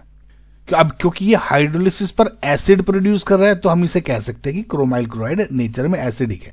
ठीक है, तो ये 2 पॉइंट आपको मैंने बता दी, तो एसिड बेस रिएक्शन दे रहा है और प्लस हाइड्रोलिसिस करके H2CrO4 और HCl देता है। आई होप बच्चों आपको ये सब समझ में आया होगा। Why do bromides and iodides not give tests similar to chromyl chloride tests. ये कह रहा है कि क्लोराइड इतनी आसानी से क्रोमाइल क्लोराइड टेस्ट दे देता है, तो ब्रोमाइड्स और आयोडाइड्स ये टेस्ट क्यों नहीं देते। तो इसके पीछे एक असली राज है जिसका नाम है उस सीक्रेट वर्ड का, जिसको आप क्या बोलते हो, ऑक्सीडेशन। क्रोमाइल क्लोराइड टेस्ट में हम सॉल्ट लेते हैं, उसमें सबसे पहले क्या करते हैं आप, पोटेशियम डाइक्रोमेट यानी K2Cr2O7 और इसमें कंसंट्रेटेड H2SO4 का इस्तेमाल करते हैं। अब ये दोनों मिलकर एक पावरफुल ऑक्सीडाइजिंग एजेंट बनाते हैं। ये दोनों जब हम क्लोराइड सॉल्ट यूज करते हैं तो क्लोराइड आयन, राइट, इतना वीक रिड्यूसिंग एजेंट होता है कि ये डाइक्रोमेट को रिड्यूस नहीं कर पाता। ठीक है, अब इस ध्यान रखना, इतना वीक रिड्यूसिंग एजेंट होता है कि ये K2Cr2O7 को रिड्यूस नहीं कर पाता। इसका नतीजा ये होता है कि क्रोमियम और क्लोराइड आपस में दोस्ती करके एक नया कंपाउंड बना लेते हैं जिसे हम क्या बोलते हैं, क्रोमाइल क्लोराइड यानी CrO2Cl2। समझ में? और जो ये CrO2Cl2 होता है ये क्या होता है, रेडिश ब्राउन का। समझ में आया बच्चों? देखो क्या होता है, क्रोमाइल क्लोराइड टेस्ट में साल्ट लेते हो K2Cr2O7 और कंसंट्रेटेड H2SO4 डालते हो, ब्राउन कलर की वेपर्स निकलती हैं और उसको हीट करने पे थोड़ा सा, समझ में? तो ये CrO2Cl2 है, ये रेडिश ब्राउन कलर की प्यूरिटी, ये है बेसिकली क्रोमाइल क्लोराइड टेस्ट। ठीक है, अब क्या होता है कि जो ब्रोमाइड्स और आयोडाइड्स है इसके साथ है ना, इसकी कहानी बिल्कुल अलग है। ब्रोमाइड्स और आयोडाइड्स बहुत ही, ये तो क्या था, वीक रिड्यूसिंग एजेंट था, इसलिए K2Cr2O7 के साथ रिड्यूस तो कर नहीं पाता, इसको क्या करता है, Cr के साथ मिलकर CrO2Cl2 बना देता है। अब Br नेगेटिव और I नेगेटिव क्या है कि ये हैं स्ट्रोंग रिड्यूसिंग एजेंट, दोनों स्ट्रोंग रिड्यूसिंग एजेंट होते हैं। तो जैसे ही आप इनमें डाइक्रोमेट और कंसंट्रेटेड H2SO4 डालते हो ना, तो ये आयंस क्रोमियम के साथ कंपाउंड बनाने के बजाय डाइक्रोमेट के साथ एक लड़ाई से शुरू कर देते हैं। तो ये आयंस डाइक्रोमेट को रिड्यूस कर देते हैं और खुद ऑक्सीडाइज हो जाते हैं। समझ में? मतलब ब्रोमाइड आयन क्रोमियम के साथ जुड़ने के बजाय जो इस केस में हुआ था, ठीक है, Br नेगेटिव तो कन्वर्ट हो गया Br2 गैस में, और वैसे ही आयोडाइड आयन से भी किस में कन्वर्ट होता है, I2 में बदल जाता है, आयोडीन वेपर्स में, ब्रोमीन गैस और आयोडीन वेपर्स में। अब क्योंकि ये आयंस खुद ही गैस बन जाके उड़ जाते हैं, तो इसमें क्रोमाइल ब्रोमाइड या क्रोमाइल आयोडाइड बनने का चांस ही नहीं मिलता। अब क्रोमाइल ब्रोमाइड अगर बनता है तो वो इतना अनस्टेबल होता है कि वो तुरंत टूटकर ब्रोमीन गैस ही बन जाता है, अगर थोड़ा बहुत बना भी है ना। तो स्टूडेंट्स समझ में आ गया कि इसका मेन रीजन क्या हुआ कि उनका स्ट्रोंग रिड्यूसिंग नेचर ब्रोमाइड और आयोडाइड क्लोराइड के, जो ब्रोमाइड है और आयोडाइड है क्लोराइड के मुकाबले बहुत ज्यादा रिएक्टिव होते हैं तो ऑक्सीडेशन के लिए। इसलिए वे क्रोमाइल डेरिवेटिव्स बनाने के बजाय सीधे फ्री हैलोजन यानी Br2 एंड I2 में कन्वर्ट हो जाते हैं। आई होप बच्चों आपको समझ में आएगा। Describe the layer test for bromide and iodide ions. देखो बच्चों, जो लेयर टेस्ट है वो ब्रोमाइड और आयोडाइड आयंस को कंफर्म करने के लिए किया जाता है। और सबसे मजेदार बात यह है कि इसमें हमें टेस्ट ट्यूब में अलग अलग रंग की लेयर्स दिखाई देती हैं। कई बार जब हम सॉल्ट में कंसंट्रेटेड सल्फ्यूरिक एसिड डालते हैं तो ब्राउन वेपर्स या फिर वॉयलेट कलर की वेपर्स निकलती हैं, लेकिन उन्हें और ज़्यादा गहराई से कंफर्म करने के लिए हम लेयर टेस्ट का सहारा लेते हैं। इस टेस्ट को करने के लिए आपको सबसे पहले अपने सॉल्ट का वाटर एक्सट्रैक्ट या फिर सोडा एक्सट्रैक्ट या फिर जिसे आप क्या बोलते हो सोडियम कार्बोनेट एक्सट्रैक्ट लेना होता है। इस एक्सट्रैक्ट को एक टेस्ट ट्यूब में लीजिए और उसमें थोड़ा सा डाइल्यूट HCl डालकर उसे एसिडिक बना लेते हैं। अब इसमें हम एक ऑर्गेनिक सॉल्वेंट डालते हैं, जैसे कि या तो CHCl3 हो गया या फिर CCl4 हो गया या फिर CS2 हो गया कार्बन डाइसल्फाइड। क्योंकि ये ऑर्गेनिक सॉल्वेंट्स पानी से भारी या डेंस होते हैं, इसलिए ये टेस्ट ट्यूब में नीचे की तरफ एक अलग लेयर बना लेते हैं। अब इस मिक्सचर में हम बूंद बूंद करके क्लोरीन वाटर मिलाते हैं और टेस्ट ट्यूब को अच्छे से शेक करते हैं। यहाँ पर एक बहुत ही इंटरेस्टिंग डिस्प्लेसमेंट रिएक्शन होती है। क्लोरीन जो कि ब्रोमीन और आयोडीन से ज़्यादा रिएक्टिव है, वो सॉल्ट में मौजूद ब्रोमाइड या आयोडाइड को डिस्प्लेस कर देता है। अगर सॉल्ट में ब्रोमाइड आयन है तो क्लोरीन उसे डिस्प्लेस करके फ्री Br2 बना देगा। ये ब्रोमीन नीचे वाली जो क्लोरोफॉर्म लेयर है या फिर आपका जो भी ऑर्गेनिक सॉल्वेंट की लेयर जैसे CS2 हो गई, इसमें घुल जाएगा और उस लेयर को ऑरेंज या फिर रेडिश ब्राउन का कलर का कर देगा। यानी अगर ब्रोमाइड था तो वो Br2 में हुआ और जो ऑर्गेनिक सॉल्ट में मिलकर ये कलर दे दिया। वहीं अगर साल्ट में आयोडाइड आयन है यानी I नेगेटिव, तो क्लोरीन वाटर उसे डिस्प्लेस करके फ्री I2 बना देगा। आयोडीन जब क्लोरोफॉर्म लेयर या इस ऑर्गेनिक वाली लेयर में या CS2 है जैसे यहाँ पे, इसमें डिसॉल्व होगा तो एक बहुत ही प्यारा सा वॉयलेट या फिर पर्पल रंग दे देता है। तो अगर नीचे की लेयर पर्पल हो गई तो आयोडाइड कंफर्म है, और अगर नीचे की लेयर ब्राउन या ऑरेंजिश हो गई तो वो क्या हो जाएगी, आपकी ब्रोमाइड कंफर्म कर देता है। अच्छा, इसमें एक बहुत बार एक पॉइंट हमेशा याद रखना कि जो हम ये क्लोरीन वाटर ऐड करते हैं ना, उसको हमेशा थोड़ा थोड़ा करके ही डालना चाहिए। अगर आप बहुत ज़्यादा क्लोरीन वाटर एक साथ डाल दोगे तो आयोडीन का वॉयलेट रंग गायब भी हो सकता है, क्योंकि वो कलरलेस आयोडिक एसिड में बदल जाता है। किसमें? Colourless iodic acid. इसलिए धीरे धीरे डालकर शेक करें और लेयर्स के रंग बदलते हुए देखें। ये टेस्ट इतना एक्यूरेट है कि अगर ब्रोमाइड और आयोडाइड दोनों साथ में भी हो ना, तो भी हम उन्हें पहचान सकते हैं। समझ में? सो समरी आपको मैं हल्की सी दे दूं। इसमें हमने क्या किया कि सबसे पहले आपने जो अपना ऑर्गेनिक सॉल्वेंट है, ठीक है, ऑर्गेनिक सॉल्ट में क्या था, वाटर सॉल्वेंट और ये सोडा एक्सट्रैक्ट था, उसमें डाइल्यूट HCl डाला जिससे ये एसिडिक सॉल्वेंट हो। उसमें अब एक ऑर्गेनिक सॉल्वेंट डाला, या तो CHCl3, CCl4, CS2, ये एग्जाम्पल है। ये हो जाएगा तो वो लेयर में नीचे बैठ जाता है। अब जब इसमें धीरे धीरे बूंद बूंद करके आप क्लोरीन वाटर डालते हो, राइट, तो वो क्या हो जाएगा, धीरे धीरे करके नीचे की लेयर ऑरेंज ब्राउन तो ब्रोमाइड, वॉयलेट है तो आयोडाइड। आई होप आपको बच्चों एक लेयर टेस्ट समझ में आया होगा।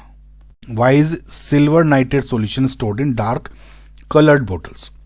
देखो बच्चों, सिल्वर नाइट्रेट को हमेशा डार्क ब्राउन या एम्बर कलर्ड बोटल्स में ही रखा जाता है। कभी कभी और कभी भी ट्रांसपेरेंट ग्लास बोतल में उसको नहीं रखते। ये है क्यों ऐसे? सिल्वर नाइट्रेट एक लाइट सेंसिटिव कंपाउंड है। इसका मतलब ये है कि ये रोशनी या सनलाइट के प्रति बहुत ज़्यादा रिएक्टिव होता है।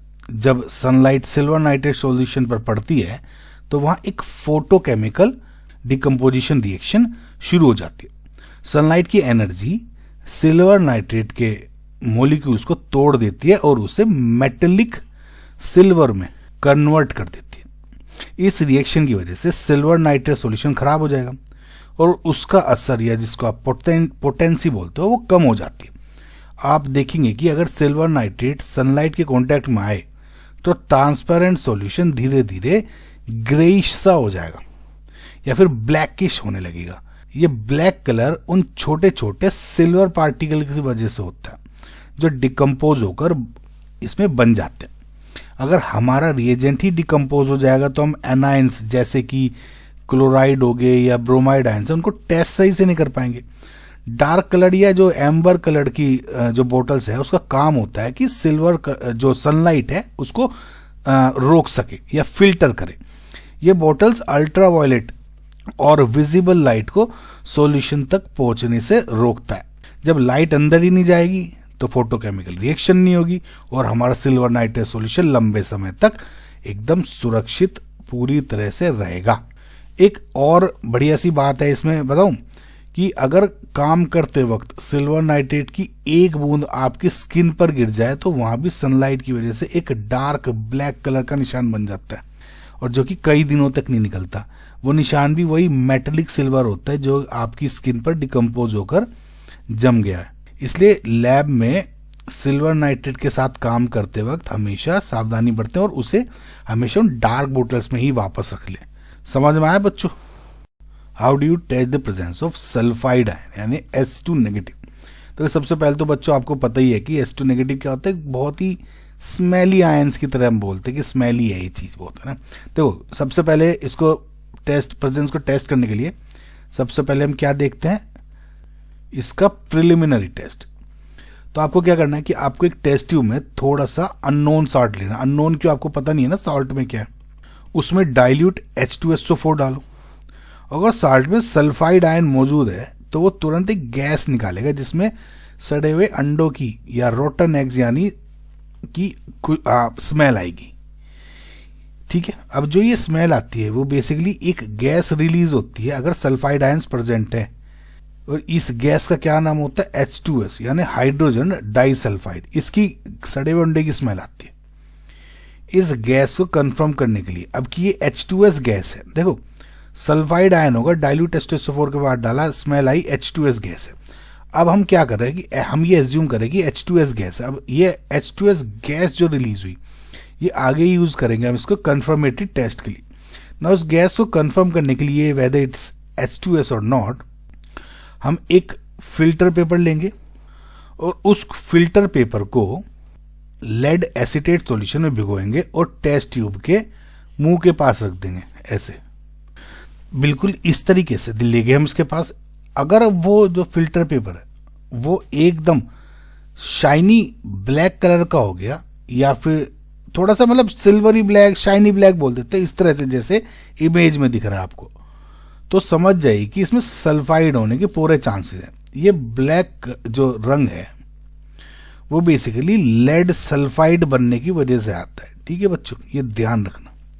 अब इसको 100% कंफर्म करने के लिए एक दूसरा कंफर्मेटरी टेस्ट है जिसको आप बोलते हो सोडियम नाइट्रोप्रोसाइड टेस्ट। तो इसमें क्या होता है बच्चों, सबसे पहले आप अपने साल्ट का या तो वाटर एक्सट्रैक्ट या फिर सोडियम कार्बोनेट एक्सट्रैक्ट बना लो, सोडा एक्सट्रैक्ट। अब इस एक्सट्रैक्ट में आपको थोड़ा सा सोडियम नाइट्रोप्रोसाइड डालना रहता है। ओके, सो ये क्या है, सोडियम नाइट्रोप्रोसाइड। अब क्या होता है कि साल्ट में जो सल्फाइड आयंस है ये इसके साथ रिएक्ट करके एक दूसरा कोऑर्डिनेट कॉम्प्लेक्स बनाता है जिसका नाम क्या है, सोडियम थायोनाइट्रोप्रोसाइड। समझ में आया, ये सोडियम नाइट्रोप्रोसाइड, ये सोडियम थायोनाइट्रोप्रोसाइड। इस कॉम्प्लेक्स में सल्फर एटम्स मॉलिक्यूल के इसमें अंदर जुड़ जाते हैं जिसकी वजह से जो ये इंटेंस वॉयलेट या पर्पल कलर प्रोड्यूस होना शुरू हो जाता है। ठीक है, और जो ये पर्पल कलर है ये एकदम सेकेंड कंफर्म कर देता है कि this is because of this H2S gas, obviously sulphide ions है ना। सो आई होप आपको ये पूरा सब कुछ समझ में आया होगा। Why does iodine give a blue colour with starch solution. देखो बच्चों, आपने अक्सर अपनी लैब में देखा होगा कि जैसे ही आयोडीन सॉल्यूशन स्टार्च के कांटेक्ट में आता है तो एकदम गहरा ब्लू या ब्लू ब्लैक कलर बन जाता है। ये रिएक्शन है ना इतनी सेंसिटिव होती है कि इसे हम आयोडोमेट्री या फिर आयोडोमेट्रिक टाइट्रेशंस में एज एन इंडिकेटर यूज करते हैं इसको। तो इसके पीछे की साइंस बहुत ही सिंपल है या इंटरेस्टिंग है। स्टार्च असलियत में एक कॉम्प्लेक्स कार्बोहाइड्रेट होता है, राइट, जो दो चीजों से बना होता है, अमाइलोज एंड अमाइलोपेक्टिन। यह हमारा जो मेन हीरो है वो है अमाइलोज। अमाइलोज का जो स्ट्रक्चर है एक लंबी चेन जैसी होती है जो कि एक स्प्रिंग की तरह होती है, ऐसे। अभी मैं आपको एक प्रॉपर डायग्राम बना दिखाऊंगा, यानी इसको क्या बोलते हैं, हेलिकल शेप बोल देते हैं ना, कोइल्ड शेप या हेलिकल शेप। जब हम आयोडीन को सॉल्यूशन में डालते हैं, खास करके पोटेशियम आयोडाइड की प्रेजेंस में, तो वो क्या करता है कि I3 नेगेटिव या फिर I5 नेगेटिव जो पॉली आयोडाइड आयंस हैं वो बना देता है, राइट। ये लंबे लंबे जो पॉली आयोडाइड आयंस हैं वो अमाइलोज के उस स्प्रिंग लाइक हेलिक्स के अंदर जाकर एकदम फंस जाते हैं। जैसे दिख रहा है ये तो वो हो गया अमाइलोज, और ये जो ब्लू डॉट्स दिख रही हैं ये क्या है, ये सब लॉन्ग चेन ऑफ ये अपनी आयोडाइड्स। इसे हम इंक्लूजन कॉम्प्लेक्स कहते हैं।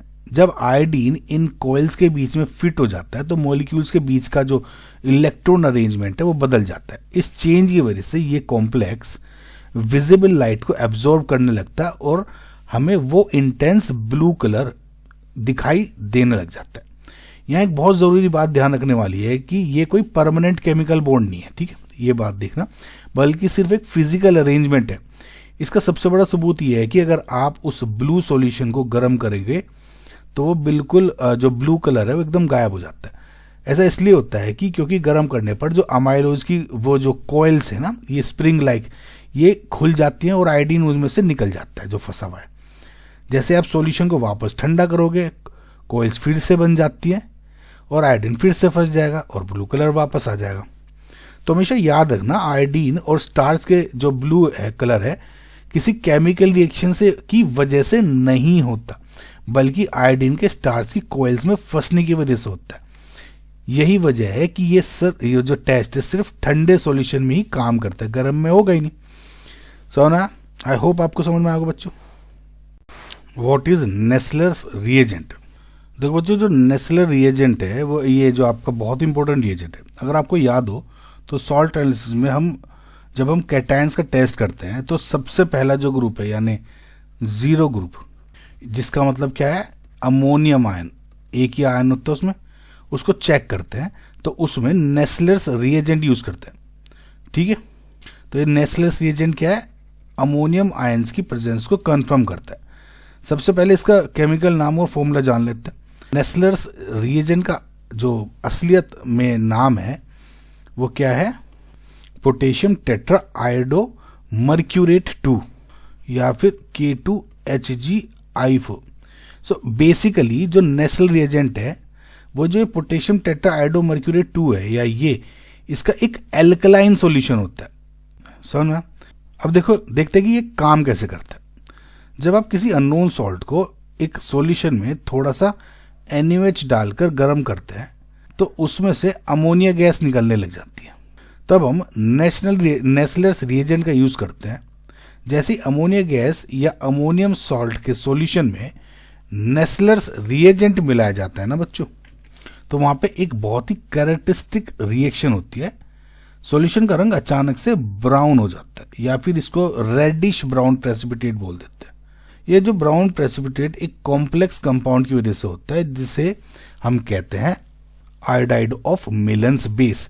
इसका केमिकल फॉर्मूला होता है NH2.HgO.HgI।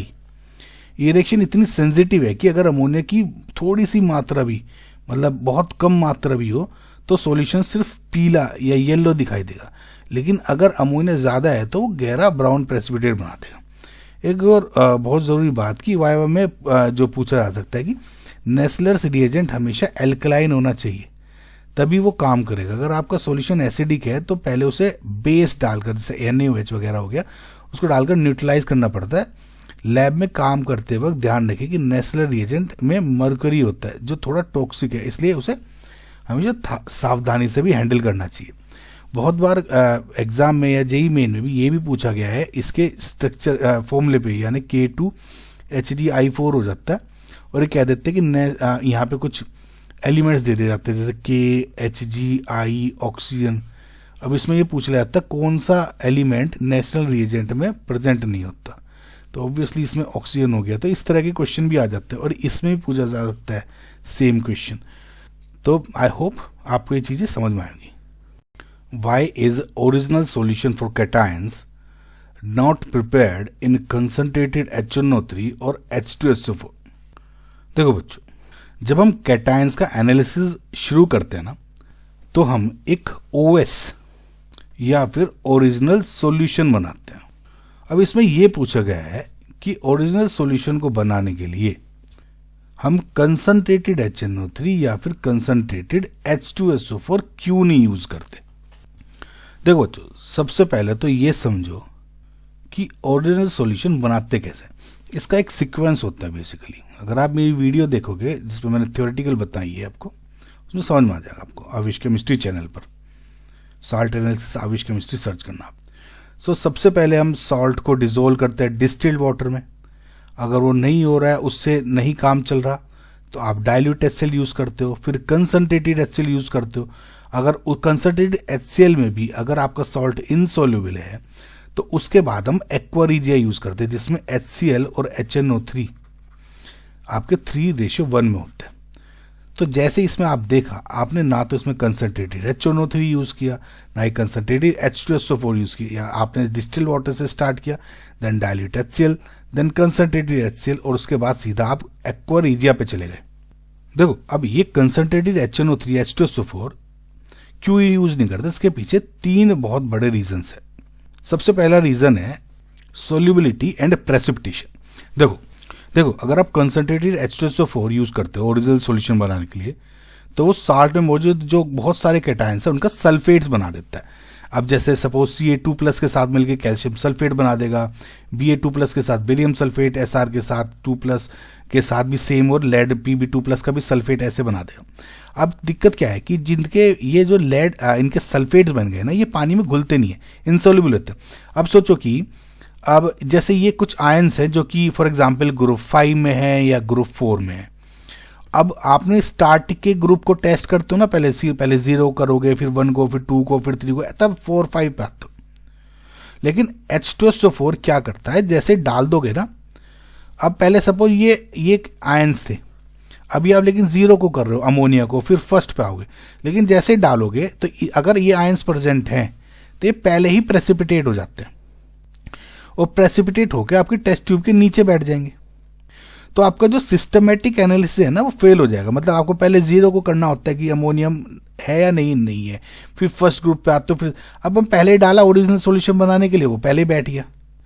तो आप क्या है, इन्हें कभी भी जो अपने कैटायंस है ना है वगैरह है, इनको कभी भी पहचान नहीं पाओगे, क्योंकि ये पहले ही स्टेप में अपने एक तरह से आपने कचरे की तरह अलग कर दिया इनको, आयंस को इनको।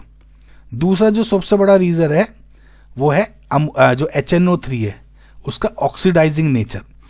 कंसंट्रेटेड नाइट्रिक एसिड एक बहुत ही पावरफुल ऑक्सीडाइजिंग एजेंट है। अगर आपने इसे यूज किया तो ये सॉल्यूशन में मौजूद H2S गैस जो हम ग्रुप 2 या ग्रुप 4 के लिए पास करते हैं, उसको ऑक्सीडाइज करके कोलोडियल सल्फर में बदल देता है।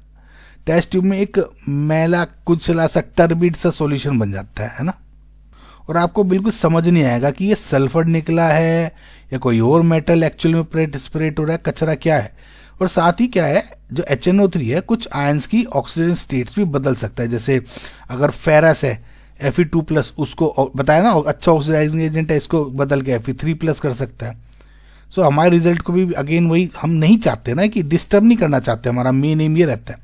तीसरा रीजन ये है कि इंटरफेरेंस इन ग्रुप टेस्ट। मतलब सॉल्ट एनालिसिस एक सिस्टमेटिक प्रोसेस है जहां हम स्पेसिफिक रिएजेंट्स के ऑर्डर में डालते हैं। अगर हम शुरुआत में इतने स्ट्रॉन्ग और कंसंट्रेटेड एसिड्स डाल देंगे ना, तो वो बाद में डाले जाने वाले जो भी रिएजेंट्स हैं उनके साथ वॉयलेंट रिएक्शन कर सकता है। ये उनके काम करने के जो प्रॉपर है फ्लो है उसको तोड़ देगा। जैसे कि ग्रुप 1 का रिएजेंट आप डाइल्यूट HCl है, तो अगर हमने पहले ही कोई और कंसंट्रेटेड एसिड डाल दिया तो HCl की सेंसिटिविटी कम हो जाएगी, समझ में? तो इसलिए बच्चों हमेशा याद रखो कि ओरिजिनल सॉल्यूशन बनाते वक्त हमारी ये प्रायोरिटी होती है कि साल्ट है ना सिर्फ घुल जाए यानी डिजोल्व हो जाए, ना कि उसके साथ कोई परमानेंट केमिकल चेंज हो। ये मेन पॉइंट है इसका। इसलिए हम पहले कोल्ड वाटर जिसमें ना डिस्टिल्ड वाटर डाल देते हैं ठंडा, फिर गर्म करके डाल लो चाहे, और फिर अपना डाइल्यूट HCl डालते हो, फिर कंसनट्रेटेड HCl डालते हो, ठीक है, फिर एक्वारीजा यूज़ करते हो। तो HNO3 और H2SO4 को ओरिजिनल सॉल्यूशन बनाने से हमारा हमेशा है ना दूर रहना चाहिए, इसको यूज़ नहीं करना चाहिए बच्चों। आई होप आपको समझ में आएगा। Why can not concentrated HCl be used as a group reagent in place of dilute HCl for the precipitation of first group cations।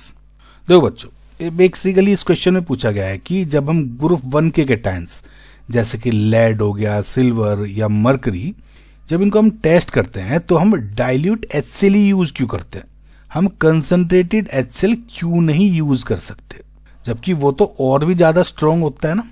तो देखो इसका जवाब ये है, अगर इन वन वर्ड में बोलूं तो कॉम्प्लेक्स फॉर्मेशन। देखो हमारा मकसद होता है कि ग्रुप 1 के आयंस को क्लोराइड्स के रूप में प्रेसिपिटेट करना, जैसे लेड क्लोराइड वगैरह वगैरह।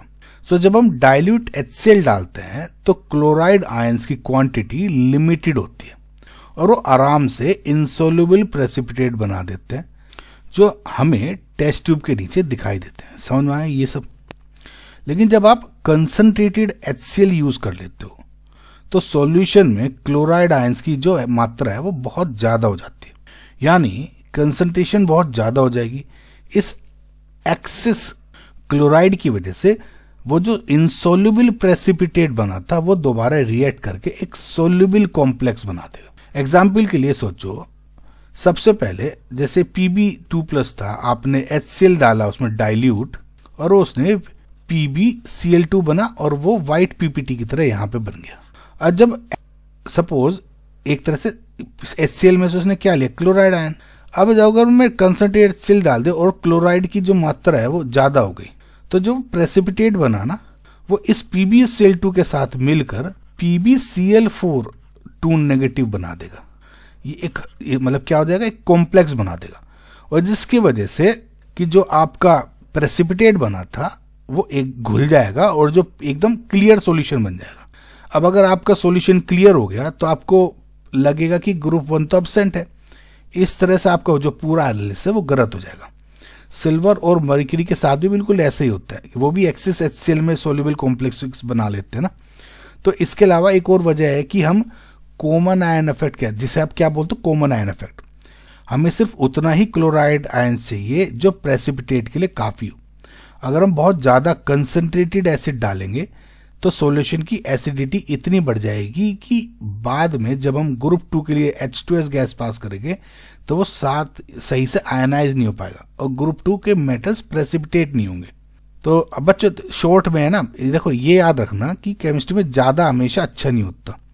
कंसंट्रेटेड HCl हमेशा हमारी जो मेहनत है से बनाए गए जो प्रेसिपिटेट है उसको एकदम घोल देगा, इसलिए हम हमेशा डाइल्यूट HCl यूज करते हो। सिंपल सी बात ही है बच्चों।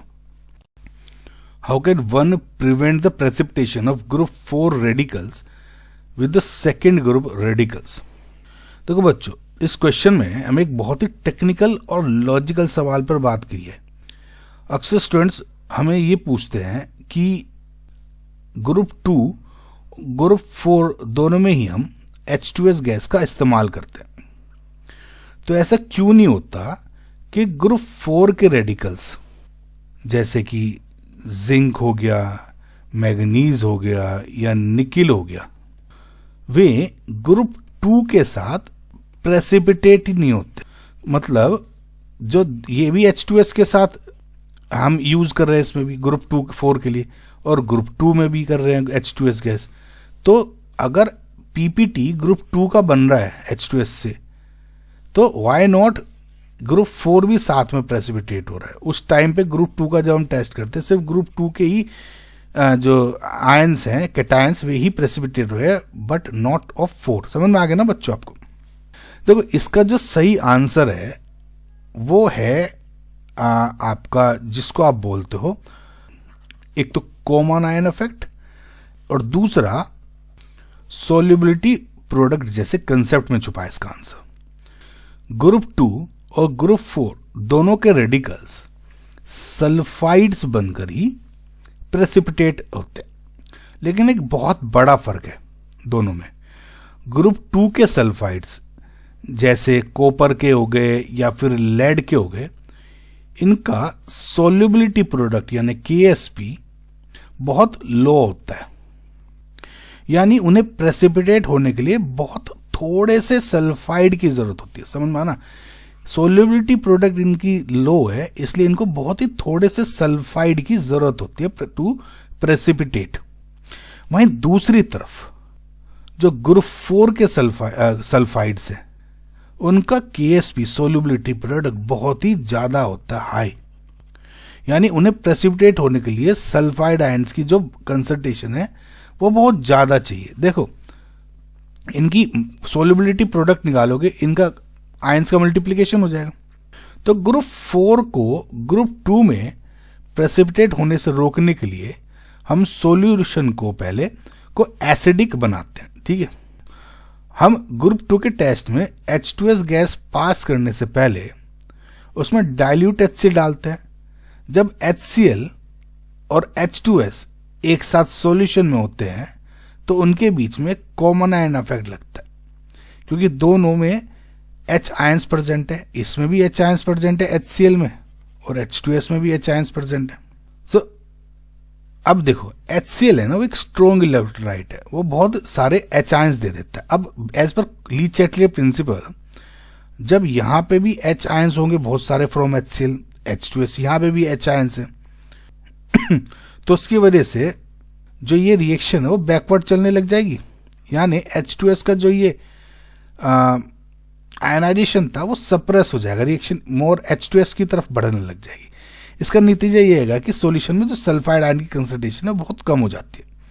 ये कम कंसंट्रेशन सिर्फ ग्रुप 2 के रेडिकल्स को प्रेसिपिटेट करने के लिए काफ़ी होती है, क्योंकि उनका KSP कम है।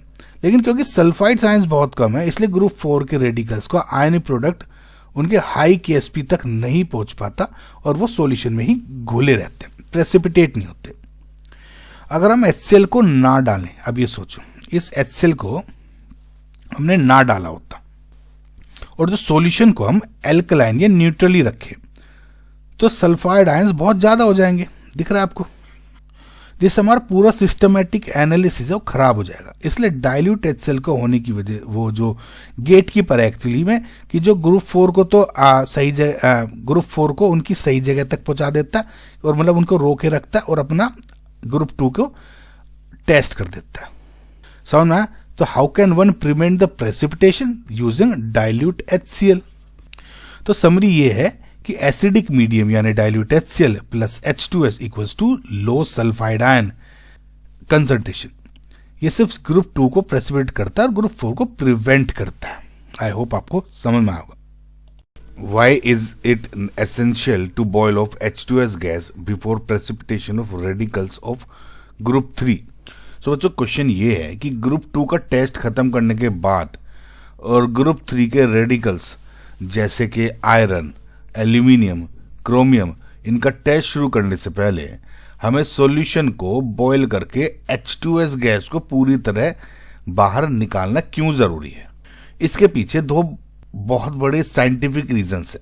पहला रीजंस तो है आपका इंटरफेरेंस से जुड़ा है। देखिए, अगर आपने सॉल्यूशन से H2S गैस नहीं निकाली और सीधा ग्रुप 3 का रिएजेंट यानी अमोनियम क्लोराइड या फिर अमोनियम हाइड्रोक्साइड ये डाल दिया, तो सॉल्यूशन का मीडियम एसिडिक से बदलकर एल्कलाइन हो जाता है। एल्कलाइन मीडियम में H2S गैस बहुत ज्यादा सल्फाइड आयंस देने लग जाती है। इसका नतीजा ये होगा कि ग्रुप 4 के कैटायंस की जो है, जैसे जिंक हो गया, मैग्नीशियम या निकेल, वो ग्रुप 3 में ही प्रेसिपिटेट होकर नीचे बैठ जाएंगे। अब हम चाहते हैं कि ग्रुप 3 में सिर्फ हाइड्रोक्साइड्स बने, लेकिन H2S गैस की वजह से ग्रुप 4 के सल्फाइड्स भी वही बन जाएंगे। इससे आप कंफ्यूज हो जाओगे कि प्रेसिपिटेट आयरन का भी है या जिंक का है ना, समझ रहे हो ना? तो एक तो ये हो गया, और जो दूसरा है, जो रीजन जुड़ा है वो आयरन के साथ जुड़ा है। याद रखिए, ग्रुप 2 में जब हमें H2S गैस पास की थी, तो अगर हमारे सॉल्ट में फेरिक आयंस है तो H2S ने उन्हें रिड्यूस करके फेरस में कन्वर्ट कर दिया था। अब प्रॉब्लम यह है कि ग्रुप 3 के रिएजेंट यानी अमोनियम हाइड्रोक्साइड के साथ फेरस हाइड्रोक्साइड पूरी तरह प्रेसिपिटेट नहीं होता, क्योंकि उसका सोल्युबिलिटी प्रोडक्ट थोड़ा हाई होता है। हमें आयरन को प्रेसिपिटेट करने के लिए उसे वापस Fe3+ यानी फेरिक स्टेट में लाना पड़ता है। इसलिए हम पहले H2S गैस को बॉयल करके निकालते हैं और फिर उसमें थोड़ा सा कंसंट्रेटेड HNO3 हम डाल देते हैं। ये नाइट्रिक एसिड एक ऑक्सीडाइजिंग एजेंट का काम करता है और जितने भी सारे यहाँ पे जो फेरस हुए थे वापस इस फेरस से नाइट्रिक एसिड डालने से फेरिक हो जाते हैं, ऑक्सीडेशन हो गया। अगर H2S गैस वहाँ पे मौजूद है तो वो जो नाइट्रिक एसिड को अपना काम है ना वो करने नहीं देगी H2S गैस, और खुद ऑक्सीडाइज होकर कोलॉइडियल सल्फर बना देगी। अब क्या है कि समझ रहे, दो रीजंस। अब इसको यहाँ तो नहीं करने देगी, बल्कि इसको ये नहीं करने देगी, खुद का H2S गैस कोलॉइडल सल्फर में ऑक्साइड हो जाएगी। और कोलॉइडल सल्फर का क्या है, बेसिकली गंदा सा सफेद टर्बिडिटी बन जाती है, धुंध सी बन जाती है कुछ, है ना, टेस्ट ट्यूब में। सो हमेशा बच्चों याद रखना, बॉइलिंग सिर्फ गैस निकालने के लिए नहीं होती, बल्कि ये रास्ता साफ करने के लिए होता है कि ताकि नाइट्रिक एसिड अपना काम कर सके और ग्रुप 4 के रेडिकल्स बीच में टांग ना रहे। दो चीज हो गई। सो जब तक आप टेस्ट ट्यूब के मुंह पर लेड एसीटेट पेपर ले जाएं और वो काला होना बंद हो जाए यानी ब्लैक होना बंद हो जाए, तब तक बॉयल करते रहो। जब पेपर का रंग बदलना बंद हो जाए, समझ लो कि H2S जितनी भी सारी गैस है वो निकल गई है ना, सफेद ही सफेद रह जाए। समझ में आया बच्चों सब? Why is heating with concentrated nitric acid done before precipitation of group 3? देखो बच्चों, जब हम ग्रुप 2 के बाद में ग्रुप 3 पे जाते हैं ना प्रेसिपिटेशन करने के लिए, तो हम दो काम करते हैं। सबसे पहले तो जो आपका सॉल्यूशन है वो बॉयल कर देते हैं, बॉयल ऑफ कर देते हैं, ताकि जितनी भी H2S गैस निकल हो वो निकल जाए। समझ में? और फिर होता है, हम क्या करते हैं, उसमें कंसंट्रेटेड HNO3 भी डालते हैं, क्योंकि जो ये वाला सॉल्यूशन होता है ग्रुप 2 के बाद वो एल्कलाइन होता है। टू मेक इट एसिडिक हम कंसंट्रेटेड HNO3 डालते हैं। ये ऊपरी आंसर है, ठीक है। अब थोड़ा सा ध्यान से सुनो। देखो, हमारे साल्ट में जो आयरन है वो दो रूप में हो सकता है, ठीक है। या तो वो हो जाए Fe2+ में या फिर Fe3+ में, फेरस या फेरिक। जब हम ग्रुप 2 के लिए, है ना, सॉल्यूशन में H2S गैस पास की थी, तो जो वो H2S होती है ना, तो वो एक बहुत अच्छा रिड्यूसिंग एजेंट होता है, और वो जितने भी सारे फेरिक आयंस होते हैं ना उनको रिड्यूस करके फेरस में कन्वर्ट कर देता है। अब यहाँ पर एक बहुत बड़ा टेक्निकल पंगा हो जाता है। ग्रुप 3 में हम कैटायंस को हाइड्रोक्साइड्स के रूप में प्रेसिपिटेट करते हैं। अब फेरिक हाइड्रोक्साइड का जो सोल्युबिलिटी प्रोडक्ट है वो बहुत कम होता है, इसलिए वो अमोनियम हाइड्रोक्साइड जो जैसे हम डालते हैं ग्रुप 3 में वो तुरंत प्रेसिपिटेट हो जाता है। लेकिन अब क्योंकि इस H2S गैस की वजह से ग्रुप 2 में जो हमने डाला था वे फेरस में कन्वर्ट हो गए। अब इन जो ये फेरस हाइड्रोक्साइड्स बनेंगे, जैसे हम इसमें अमोनियम हाइड्रोक्साइड डालेंगे, इसका KSP यानी सोल्युबिलिटी प्रोडक्ट बहुत ज़्यादा होता है। यानी फेरिक होते तो वे बहुत जल्दी PPT बना देते, लेकिन फेरस नहीं बनाते बहुत जल्दी PPT, इनका सोल्युबिलिटी बहुत ज़्यादा हाई होता है। तो इसका मतलब क्या है कि जो ग्रुप 3 के रिएजेंट यानी NH4Cl और NH4OH इतने हाइड्रोक्साइड आयंस प्रोड्यूस नहीं कर पाएंगे कि ये इन सब के साथ रिएक्ट करके इनका प्रेसिपिटेट बना दे, है ना, Fe3+ के साथ अपना OH दे दे और वो बना दे Fe2+ के साथ। तो अगर आयरन Fe2+ स्टेट में ही रहा तो वो ग्रुप 3 में प्रेसिपिटेट नहीं होगा और सीधा आपको ग्रुप 4 में आगे निकल जाएगा, ठीक, और हमारा पूरा एनालिसिस गलत हो जाएगा। तो इस प्रॉब्लम को निकालने के लिए हम क्या करते हैं, पहले तो ग्रुप 2 के बाद सारी H2S गैस निकाल दी बॉयल करके, उसके बाद हम डालते हैं इसमें HNO3। अब HNO3 क्या है, कंसंट्रेटेड HNO3 बहुत अच्छा ऑक्सीडाइजिंग एजेंट होता है, और वो ऑक्सीडाइजिंग एजेंट क्या करते हैं, जितने भी ये H2S गैस ने पिछले में फेरिक को फेरस में किया था वो बाकी दोबारा से फेरिक्स को फेरिक में कन्वर्ट कर देता है। यानी ये वाला हो गया लो KSP, लो KSP मतलब जल्दी PPT, करेक्ट। तो जैसे ही आप इसमें अमोनियम हाइड्रोक्साइड डालोगे ना HNO3 के बाद, तो एक प्यारा सा रेडिश ब्राउन प्रेसिपिटेट मिल जाएगा जो कंफर्म कर देगा कि आयरन मौजूद है ना। समझ में आया बच्चों सब कुछ? तो ये वजह है हम हीट करते हैं इसे। आई होप आपको बच्चों ये क्वेश्चन समझ में आएगा। Can we use ammonium sulphate instead of ammonium chloride in group 3? देखो बच्चों, जब आप ग्रुप 3 को टेस्ट करते हैं, फिल्ट्रेट हुआ, करेक्ट, उसको हम पहले बॉयल करते हैं ताकि सारी H2S निकल जाए। उसके बाद उसमें कंसनट्रेटेड HNO3 डालते हैं ताकि जो Fe2+ है वो ऑक्सीडाइज हो जाए बैक टू Fe3+। अब हम क्या करते हैं, इसमें NH4Cl प्लस एक्सिस NH4OH डालते हैं, करेक्ट। अब सवाल ये है कि अगर हमें सिर्फ अमोनियम आयंस यानी NH4Cl और NH4OH में क्या है कि अमोनियम आयंस की ही जरूरत है, तो क्या हम इंस्टीड ऑफ अमोनियम क्लोराइड यहाँ पे NH4 के OH के साथ, क्या हम इंस्टीड ऑफ NH4Cl NH4SO4 ये अमोनियम सल्फेट यूज कर सकते हैं क्या? अब आंसर इज नेवर, बिल्कुल भी नहीं। देखो, इसके पीछे जो असली वजह है इसको बोलते हो आप इंटरफेरेंस। देखो, साल्ट एनालिसिस एक सीक्वेंस में चलता है। अगर आप अमोनियम क्लोराइड की जगह अमोनियम सल्फेट यूज करते हैं तो आप सॉल्यूशन में सल्फेट आयंस इंट्रोड्यूस कर रहे हैं। प्रॉब्लम यह है कि हमें अभी ग्रुप 4 और ग्रुप 5 और ग्रुप 6 के कैटायंस को टेस्ट करना बाकी है। हमारे ग्रुप 5 में कैटायंस होते हैं कौन कौन से? Ba2+, strontium 2+ and calcium 2+। ये जो ग्रुप 5 के मेटल्स हैं, इनके सल्फेट्स पानी में बिल्कुल नहीं घुलते, यानी इंसॉल्युबल होते हैं।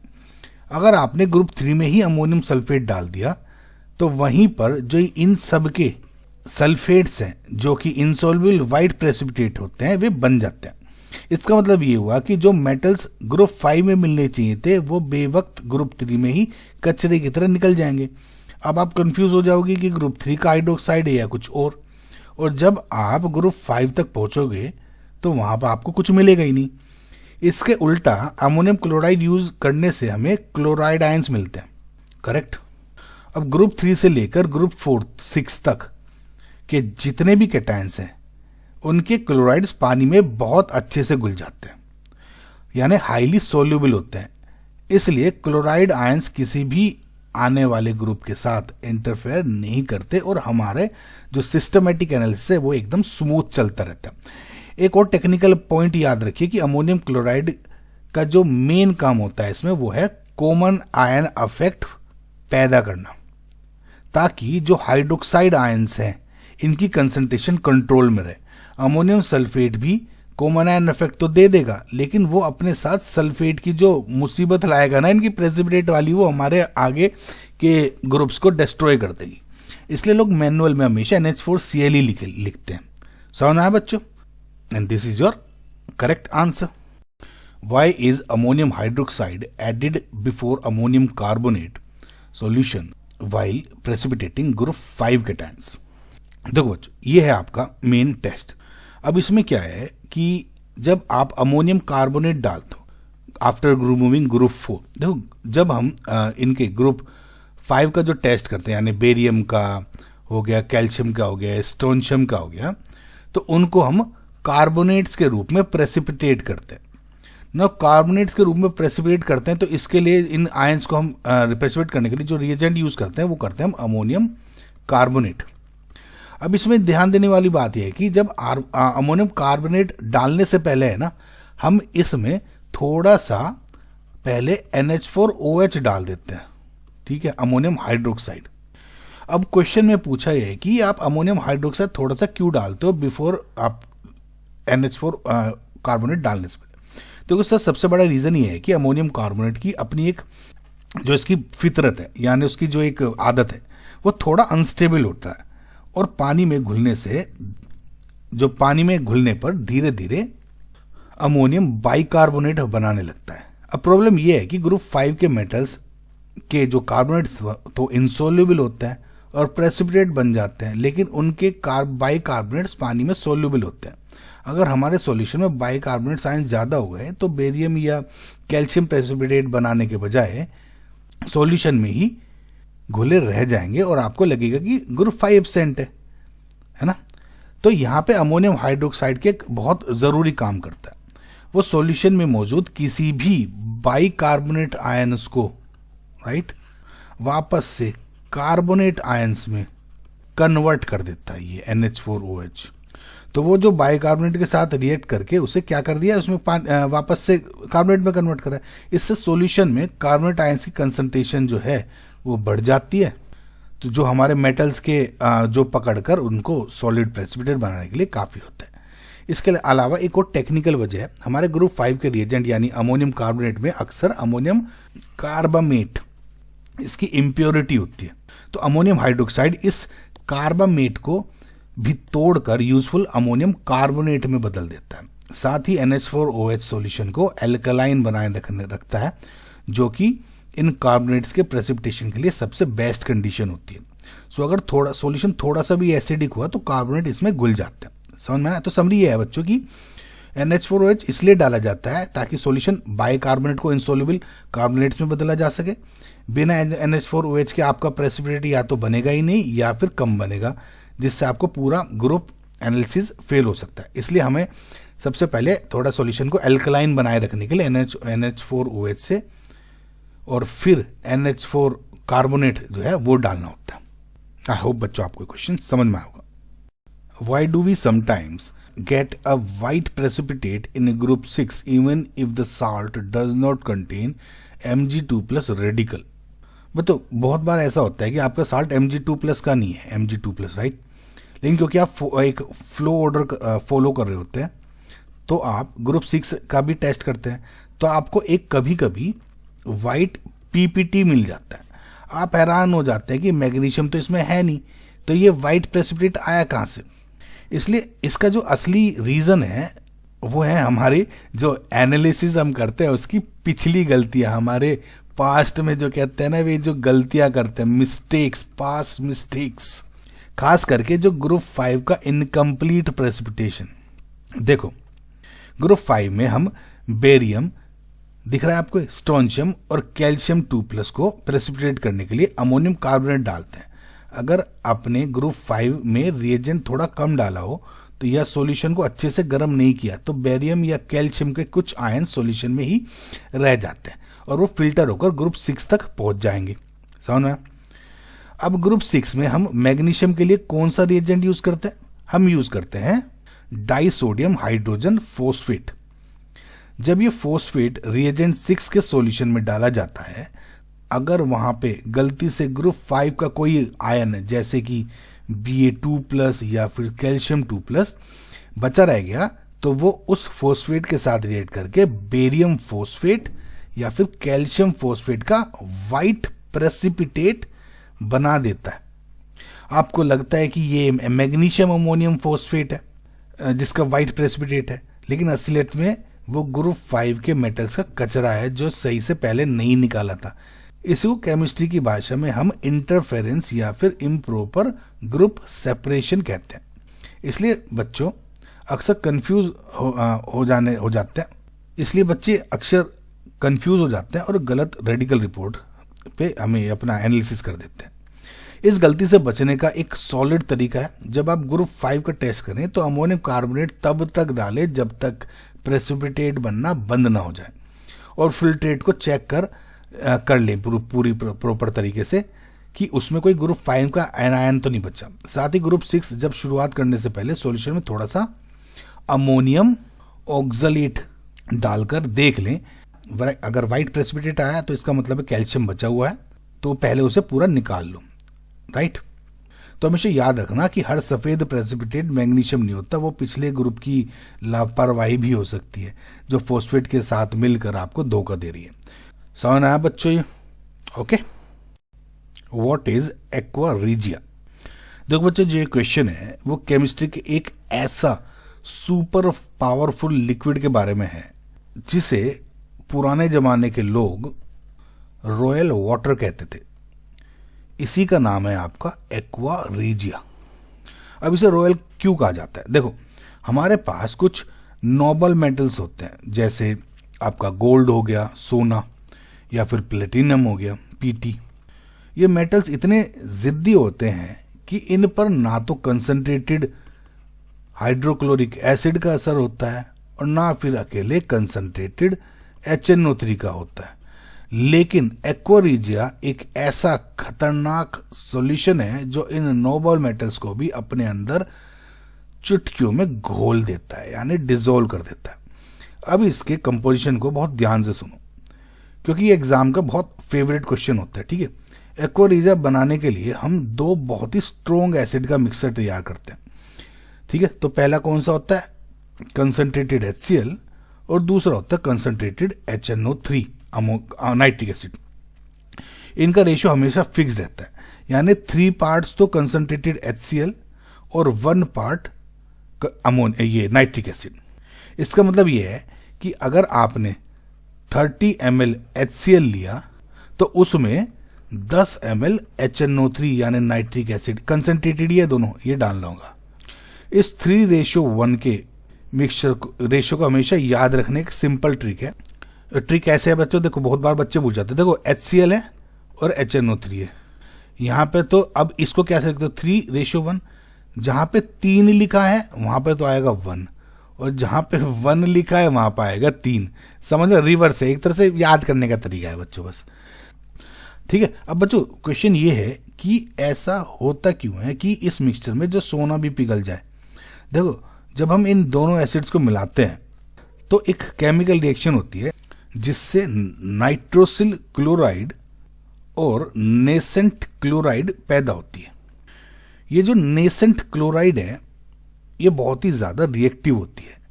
जब हम सोने को या गोल्ड को इसमें डालते हैं तो ये नेसेंट क्लोराइन सोने के साथ रिएक्ट करके AuCl3 यानी ऑरिक क्लोराइड बना लेती है, जो कि एक सॉल्युबल कॉम्प्लेक्स है। इस वजह से सोना घुलकर सॉल्यूशन का हिस्सा बन जाता है।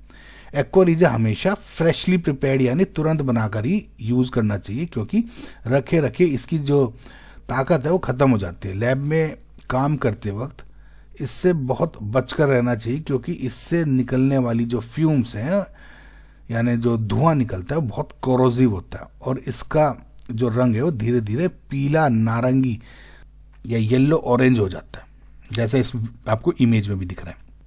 इसका सबसे बड़ा यूज गोल्ड ऑर्नामेंट्स की क्लीनिंग और प्लेटिनम जैसे मेटल्स की रिफाइनिंग में यूज किया जाता है। Okay, name a cation which is not obtained from metal. देखो बच्चों, जब भी हम कैटायंस यानी पॉजिटिव आयंस की बात करते हैं तो हमेशा हमारे दिमाग में Na पॉजिटिव, Ca2+ या आयरन जैसे मेटल्स आते हैं। लेकिन एक ऐसा कैटायन है जो किसी मेटल से नहीं बना, बल्कि उन नॉन मेटल के मिलने से बना है, और उस कैटायन का नाम है अमोनियम आयन। इस कैटायन की खासियत ये है कि इसमें कोई भी मेटल एटम नहीं होता। ये नाइट्रोजन जो कि एक नॉन मेटल है और हाइड्रोजन जो कि एक नॉन मेटल है, इन दोनों के मिलने से बनता है। जब अमोनिया गैस है एक हाइड्रोजन आयन को एक्सेप्ट करती है तब आपको अमोनियम आयन मिलता है। इसमें नाइट्रोजन और हाइड्रोजन के बीच कोवेलेंट और कोऑर्डिनेट बॉन्ड्स होते हैं, लेकिन फिर भी ये पूरा ग्रुप एक यूनिट की तरह बिहेव करता है और इस पर एक पॉजिटिव चार्ज होता है। सॉल्ट एनालिसिस में हम इस अमोनियम आयन को 0 ग्रुप में रखते हैं। इसका रीजन ये है कि मेटल्स की तरह ये किसी ग्रुप रिएजेंट के साथ प्रेसिपिटेट नहीं होता, बल्कि जब हम इसमें सोडियम हाइड्रोक्साइड के साथ गर्म करते हैं तो ये अमोनिया गैस बाहर निकालता है। इस गैस की पहचान उसकी पंजेंट यानी नाक में चुभने वाली स्मेल होती है। अमोनियम आयन की एक और मजेदार बात यह है कि एल्कली मेटल्स सोडियम और पोटेशियम के साथ बहुत मिलता जुलता बिहेव करता है। इसका साइज और इसकी प्रॉपर्टीज उनसे इतनी मैच करती है कि इनके साल्ट्स जैसे अमोनियम क्लोराइड बिल्कुल पोटेशियम साल्ट्स की तरह बिहेव करते हैं, राइट। तो मतलब दिखते भी हैं ऐसे, घुलते भी हैं ऐसे, इसलिए इसे कभी कभी स्यूडो एल्कली मेटल आयन भी कहा जाता है, यानी एक नकली मेटल आयन जो असली मेटल की तरह बिहेव करता है। इसका कंफर्मेटरी टेस्ट करने के लिए हम नेस्लर रिएजेंट यूज करते हैं, ठीक है। तो जब नेस्लर रिएजेंट इस अमोनियम सॉल्यूशन में डालते हैं तो वो ब्राउन प्रेसिपिटेट देता है। तो ये प्रूव करता है कि बिना किसी मेटल के भी एक ग्रुप ऑफ एटम्स कैटायन की तरह बिहेव कर सकता है और सॉल्ट बना सकता है। तो हमेशा बच्चों याद रखना कि अगर कोई आपसे पूछे कि बिना मेटल वाला कैटायन कौन सा है तो बिना डरे अमोनियम का नाम ले देना, बस टेंशन ना लेना। ओके, आई होप आपको बच्चों क्वेश्चन समझ में आएगा। How can you test the presence of ammonium ion. देखो बच्चों, अमोनियम आयन को हम 0 ग्रुप पर रखते हैं क्योंकि ये किसी मेटल से नहीं बना होता, और इसका जो एनालिसिस है हम बाकी सारे कैटायन से पहले शुरू करते हैं। इसका टेस्ट बहुत ही सिंपल है। सबसे पहले हम करते हैं प्रिलिमिनरी टेस्ट। आप एक ड्राई टेस्ट ट्यूब में थोड़ा सा साल्ट लो और उसमें थोड़ा सा सोडियम हाइड्रोक्साइड डाल दो, उसका सॉल्यूशन मिलाकर उसे हल्का सा गर्म करो। गर्म करते ही आपको एक पंजेंट यानी तीखी और चुभने वाली स्मेल आएगी, बिल्कुल वैसी जैसे आपको पब्लिक टॉयलेट्स वगैरह में आती है ना। तो ये गैस असलियत में अमोनिया ही होती है।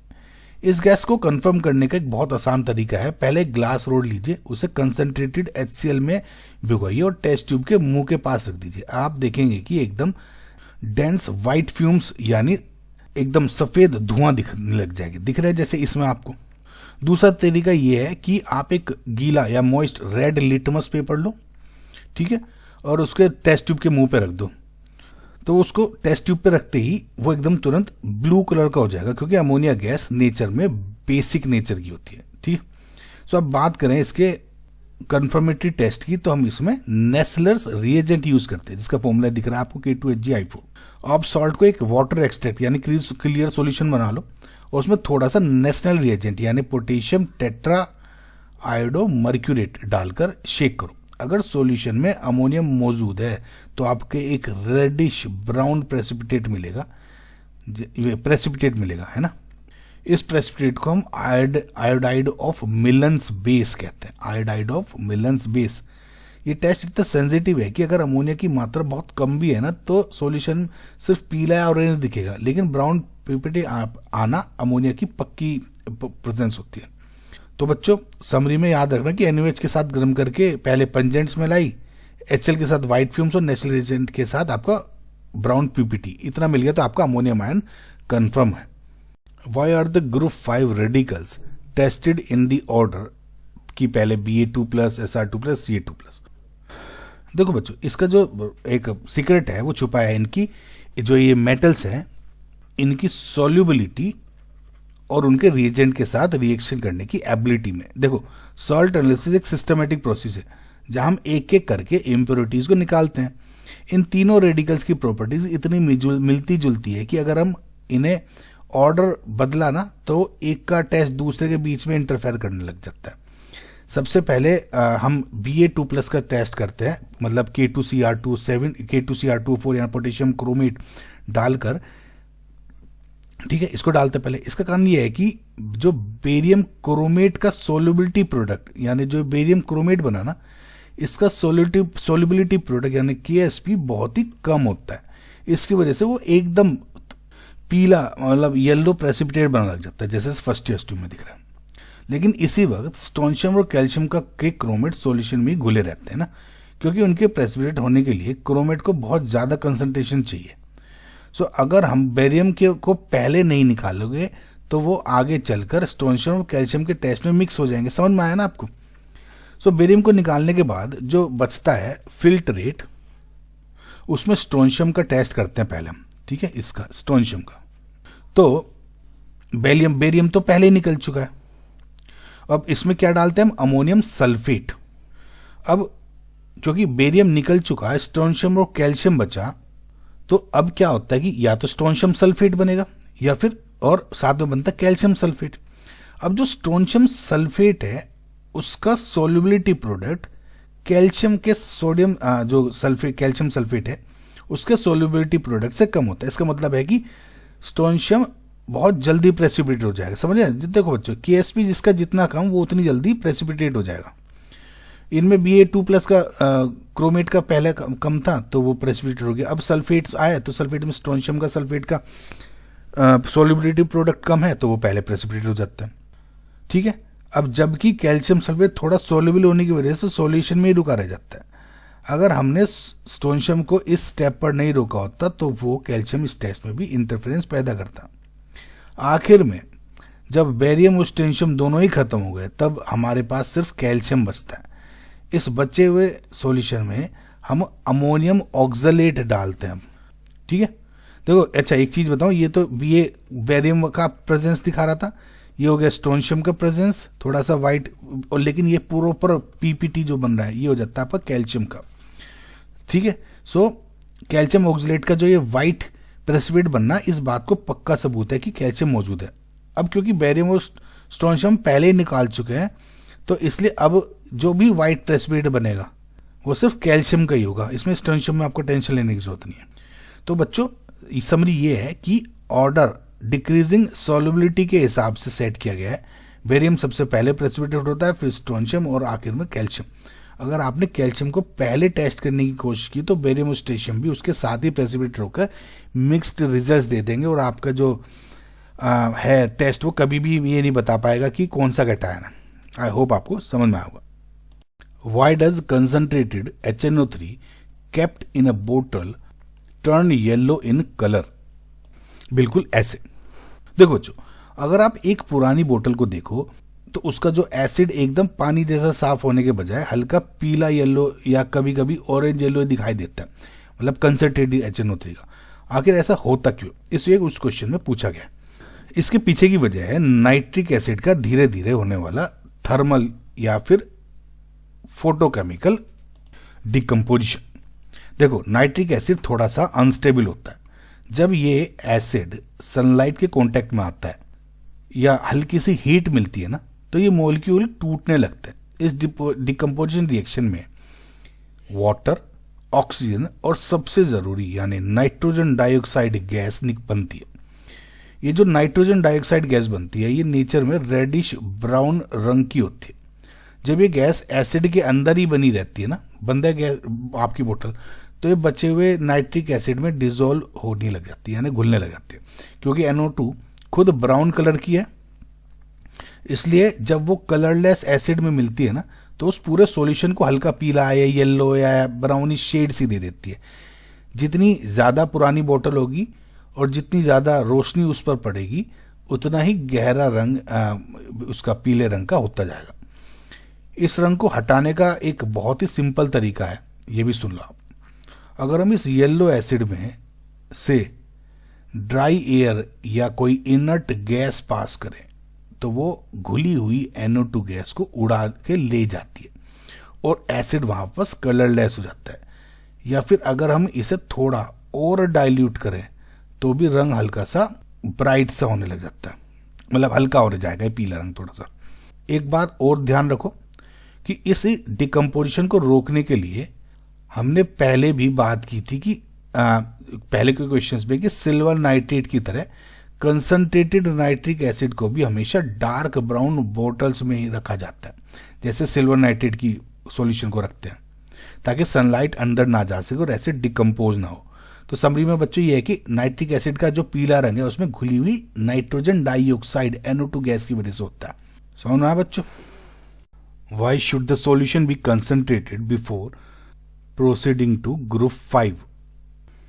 देखो बच्चों, अक्सर लैब मैनुअल में लिखा होता है कि ग्रुप 4 के फिल्ट्रेट को पहले बॉयल करके कंसंट्रेट करें, यानी उसका वॉल्यूम कम करें और तब आगे प्रोसीड करें। तो बेसिकली रीज़न क्या है कि हम इस जो अपना टाइम वेस्ट कर रहे हैं इसको पहले बॉयल करने वगैरह वगैरह, तो इसका सबसे बड़ा जो रीज़न है इज सोल्युबिलिटी प्रोडक्ट। देखो ग्रुप 5 में हमारा जो कैटायंस है वो कौन कौन से हैं? बेरियम, स्ट्रोंशियम, कैल्शियम, राइट, जिन्हें हम कार्बोनेट्स के रूप में प्रेसिपिटेट करते हैं। इन तीनों के कार्बोनेट्स की एक खासियत होती है कि ये पानी में थोड़े से सोल्यूबल होते हैं, मतलब ये एकदम से प्रेसिपिटेट नहीं बनते। अगर सॉल्यूशन बहुत ज़्यादा पतला हुआ तो है ना, यानी डाइल्यूट हुआ तो ये कार्बोनेट्स बनाने में थोड़ी सी प्रेसिपिटेट बनाने में दिक्कत कर देते हैं। जब हम ग्रुप 1 से लेकर ग्रुप 4 तक का सफ़र करते हैं ना, तो हम बार बार नए रिएजेंट और पानी डालते रहते हैं, जिसकी वजह से जो हमारा सॉल्यूशन है काफ़ी डाइल्यूट हो जाता है। अब सोचो अगर सॉल्यूशन बहुत ज़्यादा है और उसमें मेटल आयंस बहुत कम हुए तो इसका जो आयनिक प्रोडक्ट उनके सोल्युबिलिटी प्रोडक्ट तक पहुंच नहीं पाएगा। इसका रिजल्ट ये होगा कि जब आप अमोनियम कार्बोनेट डालोगे तो कोई प्रेसिपिटेट ही नहीं बनेगा, राइट, और आपको लगेगा कि ग्रुप 5 एब्सेंट है, जबकि असलियत में आयंस तो वहाँ मौजूद थे लेकिन वे घुले हुए रह गए। तो इसलिए हम सॉल्यूशन को बॉयल करके उसका वॉल्यूम कम करते हैं बेसिकली। इसका वॉल्यूम ही कम करना है हमें, बस यही रीज़न होता है। जब पानी उड़ जाता है ना और सॉल्यूशन थोड़ा कंसंट्रेट हो जाता है तो मेटल आयंस की डेंसिटी बढ़ जाएगी। अब जैसे ही आप रिएजेंट डालोगे ना तो आयनिक प्रोडक्ट एकदम से सोल्युबिलिटी प्रोडक्ट को क्रॉस कर देगा और आपको एक सॉलिड वाइट प्रेसिपिटेट मिल जाएगा। इसके साथ ही एक और बहुत जरूरी वजह है अमोनियम सॉल्ट्स को रिमूव करना, टू रिमूव अमोनियम सॉल्ट्स। देखो पिछले ग्रुप में हमें बहुत सारे अमोनियम क्लोराइड और अमोनियम हाइड्रोक्साइड डाला होता है। अगर सॉल्यूशन में बहुत ज्यादा अमोनियम आयंस होंगे तो वो कॉमन आयन इफेक्ट की वजह से कार्बोनेट आयन की कंसंट्रेशन को इतना कम कर देंगे कि प्रेसिपिटेशन है ना सही से नहीं हो पाएगा। बॉइलिंग करने से और थोड़ा कंसंट्रेट करने से सॉल्यूशन की कंडीशन ग्रुप 5 के लिए एकदम परफेक्ट हो जाती है। तो स्टूडेंट्स समरी बल्कि बच्चे ये है कि सॉल्यूशन को गाढ़ा करना जरूरी है या कंसंट्रेट करना जरूरी है ताकि मेटल आयंस की कंसंट्रेशन इतनी बढ़ जाए कि वो आसानी से प्रेसिपिटेट हो सके।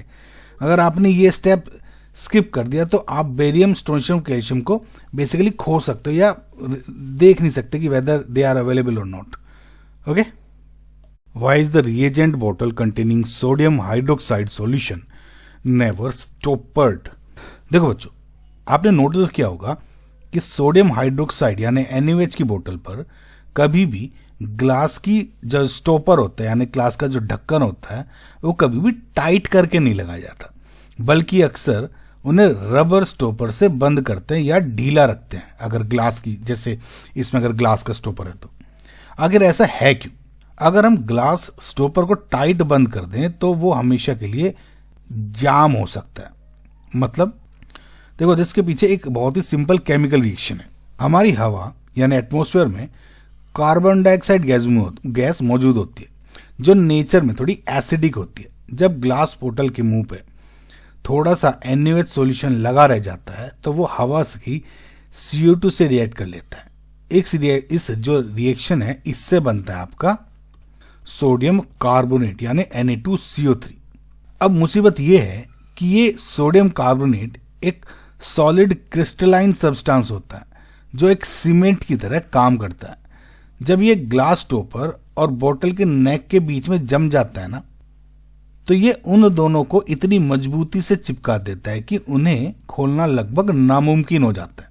इसे केमिस्ट्री की भाषा में कहते हैं कि स्टॉपर फ्रीज हो गया। अगर आप इसे जोर से खोलने की कोशिश करेंगे तो अक्सर ग्लास की बोतल छूट के टूट भी सकती है ना। इसके अलावा एक और रीजन है, ग्लास खुद सिलिकेट से बना होता है।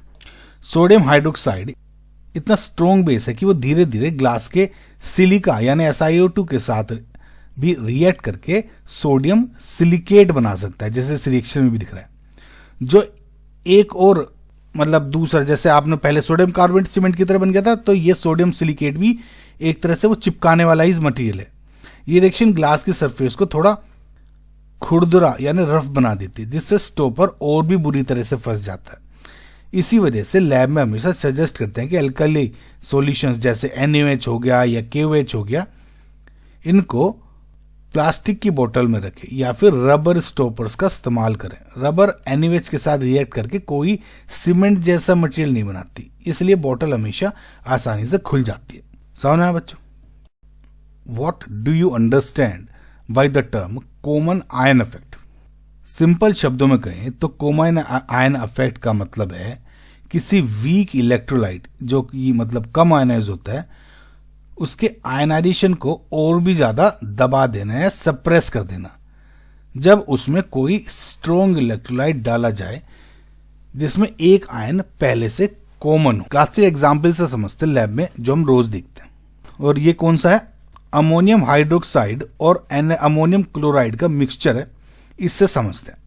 अमोनियम हाइड्रोक्साइड एक वीक बेस है, यानी वो पानी में पूरी तरह से टूटता नहीं है और सिर्फ थोड़े से अमोनियम आयंस और OH नेगेटिव हाइड्रोक्साइड आयंस दे देता है। लेकिन NH4Cl on the other hand is a strong salt, यानी कि जब ये पानी में मिलता है ना तो बहुत सारे अमोनियम आयंस छोड़ के चला जाता है। अब देखो, अभी इसमें और इसमें दोनों में ही ये जो अमोनियम आयन्स है वे कॉमन है। जब हम सॉल्यूशन में NH4Cl डाल देते हैं ना, जैसे किसी सॉल्यूशन में जैसे NH4OH है और इसमें आपने NH4Cl डाल दिया तो अमोनियम आयन की कंसंट्रेशन अचानक बढ़ जाती है। Now as per Le Chatelier principle, equilibrium disturbance को कम करने के लिए रिएक्शन पीछे की तरफ बढ़ने लग जाती है। कौन सी? अभी ये वाली रिएक्शन इक्विलिब्रियम पे थी। अब जैसे ही इसमें ये NH4OH था, अब थोड़े से NH4 दे, थोड़े से OH नेगेटिव थे, मैंने ये डाल दिया, अमोनियम आयन बढ़ गए। तब ये रिएक्शन ये वाली है, NH4OH था ना, ये रिएक्शन पीछे की तरफ बढ़ने लग जाएगी। यानी अब ये रिएक्शन इक्विलिब्रियम में नहीं बल्कि NH4OH की तरफ प्रोड्यूस होने लगी। तो इसका रिजल्ट क्या हुआ कि जो अमोनियम हाइड्रोक्साइड है का जो बचा हुआ आयनाइजेशन हो रहा था ना थोड़ा सा, वो भी रुक जाता है और OH नेगेटिव आयन की क्वांटिटी भी बहुत कम हो जाती है, क्योंकि NH4OH नेगेटिव वापस से मिलके NH4OH बना रहे हैं। सो इसका फायदा क्या है? ये होता है कि जब हम ग्रुप 3 के एनालिसिस करते हैं, इसमें इसका फायदा दिखेगा आपको। हमें सिर्फ इतने ही हाइड्रोक्साइड आयन चाहिए होते हैं कि जो आयरन या एल्यूमिनियम को प्रेसिपिटेट कर सके, लेकिन इतने ज़्यादा नहीं चाहिए होते कि वे मैग्नीज या जिंक जो कि ग्रुप 4 के होते हैं उनको प्रेसिपिटेट करते। तो हमें क्योंकि OH नेगेटिव हमारे पे ज़्यादा है जो ग्रुप 4 को भी कर सकते हैं, लेकिन हमें अब इतने से चाहिए कि बस ग्रुप 1 को करना है, ग्रुप 3 को करना है, तो हम OH नेगेटिव ही कम कर देते हैं, NH है ना। तो अब और करते कैसे हैं? NH4Cl डाल के। तो अमोनियम जो NH4Cl है वो एक तरह से OH नेगेटिव का कंट्रोलर की तरह यहाँ पे काम करता है और OH नेगेटिव की कंसंट्रेशन कम कर देता है। समझ में आया बच्चों? तो बच्चों समरी ये है कि कॉमन आयन अफेक्ट एक तरीके का केमिकल प्रेशर है जो कॉमन आयंस की वजह से वीक इलेक्ट्रोलाइट को वापस उसके ओरिजिनल मॉलिक्यूल फॉर्म में रहने पर मजबूर कर देता है। इसी कंट्रोल की वजह से हम मेटल्स को एक एक करके अलग अलग ग्रुप में आइडेंटिफाई कर सकते हैं। आई होप आपको बच्चों ये एग्जाम्पल के साथ इसमें समझ में आया होगा। Why is zinc sulphide not precipitated in group 2? देखो बच्चों, ये जो क्वेश्चन है बहुत मतलब इंपॉर्टेंट क्वेश्चन है, मतलब एक तरह से कंफ्यूजिंग क्वेश्चन है। देखो, अगर Zn2+ और Cu2+ दोनों ही अपने सल्फाइड्स बनाते हैं, राइट, यानी Zn2+ ZnS की तरह और Cu2 CuS की फॉर्म में, तो ऐसा क्यों होता है कि ग्रुप 2 में सिर्फ और सिर्फ आपका जो कॉपर आयन है वो सिर्फ प्रेसिपिटेट होता है और जिंक सल्फाइड ZnS वो ग्रुप 4 में ही होता है। मतलब अगर ये भी सल्फाइड होना, ये भी सल्फाइड होना, तो भाई ग्रुप 2 में जब आपने इसका टेस्ट कर रहे हो तो भाई पहले ही सल्फाइड के फॉर्म में ये भी हो जाता है। लेकिन ये क्यों नहीं होता? देखो, आपने इतने क्वेश्चन देख लिए होंगे अगर, तो आपको ये समझ में आ गया होगा ये सब का सब जो इसका टेक्निकलिटी है वो डिपेंड हो जाती है सिर्फ और सिर्फ इनके सॉल्युबिलिटी प्रोडक्ट पे, अगर आपका वन वर्ड आंसर चाहिए तो। और दूसरा कौन सा हो जाता है? Common ion effect. ये दो रीजंस हैं जिस पे डिपेंड करते हैं ये सब। देखो, हर साल्ट की अपनी एक लिमिट होती है कि वो कब घुला रहेगा और कब प्रेसिपिटेट बनेगा। जिंक सल्फाइड का सॉल्युबिलिटी प्रोडक्ट काफ़ी हाई होता है, यानी इसे प्रेसिपिटेट होने के लिए सॉल्यूशन में बहुत सारे सल्फाइड आयंस की ज़रूरत है। वहीं दूसरी तरफ ग्रुप 2 के मेटल्स यानी कॉपर हो गया या लेड हो गया, इनका KSP यानी सॉल्युबिलिटी प्रोडक्ट बहुत लो होता है, यानी वो थोड़े से सल्फाइड आयंस में भी प्रेसिपिटेट हो जाएंगे। अब थोड़ा अगर प्रोसेस पे ध्यान दें तो ग्रुप 2 में हम H2S गैस पास करने से पहले उसमें डाइल्यूट HCl डालते हैं, करेक्ट। यहाँ शुरू होता है कॉमन आयन इफेक्ट का खेल।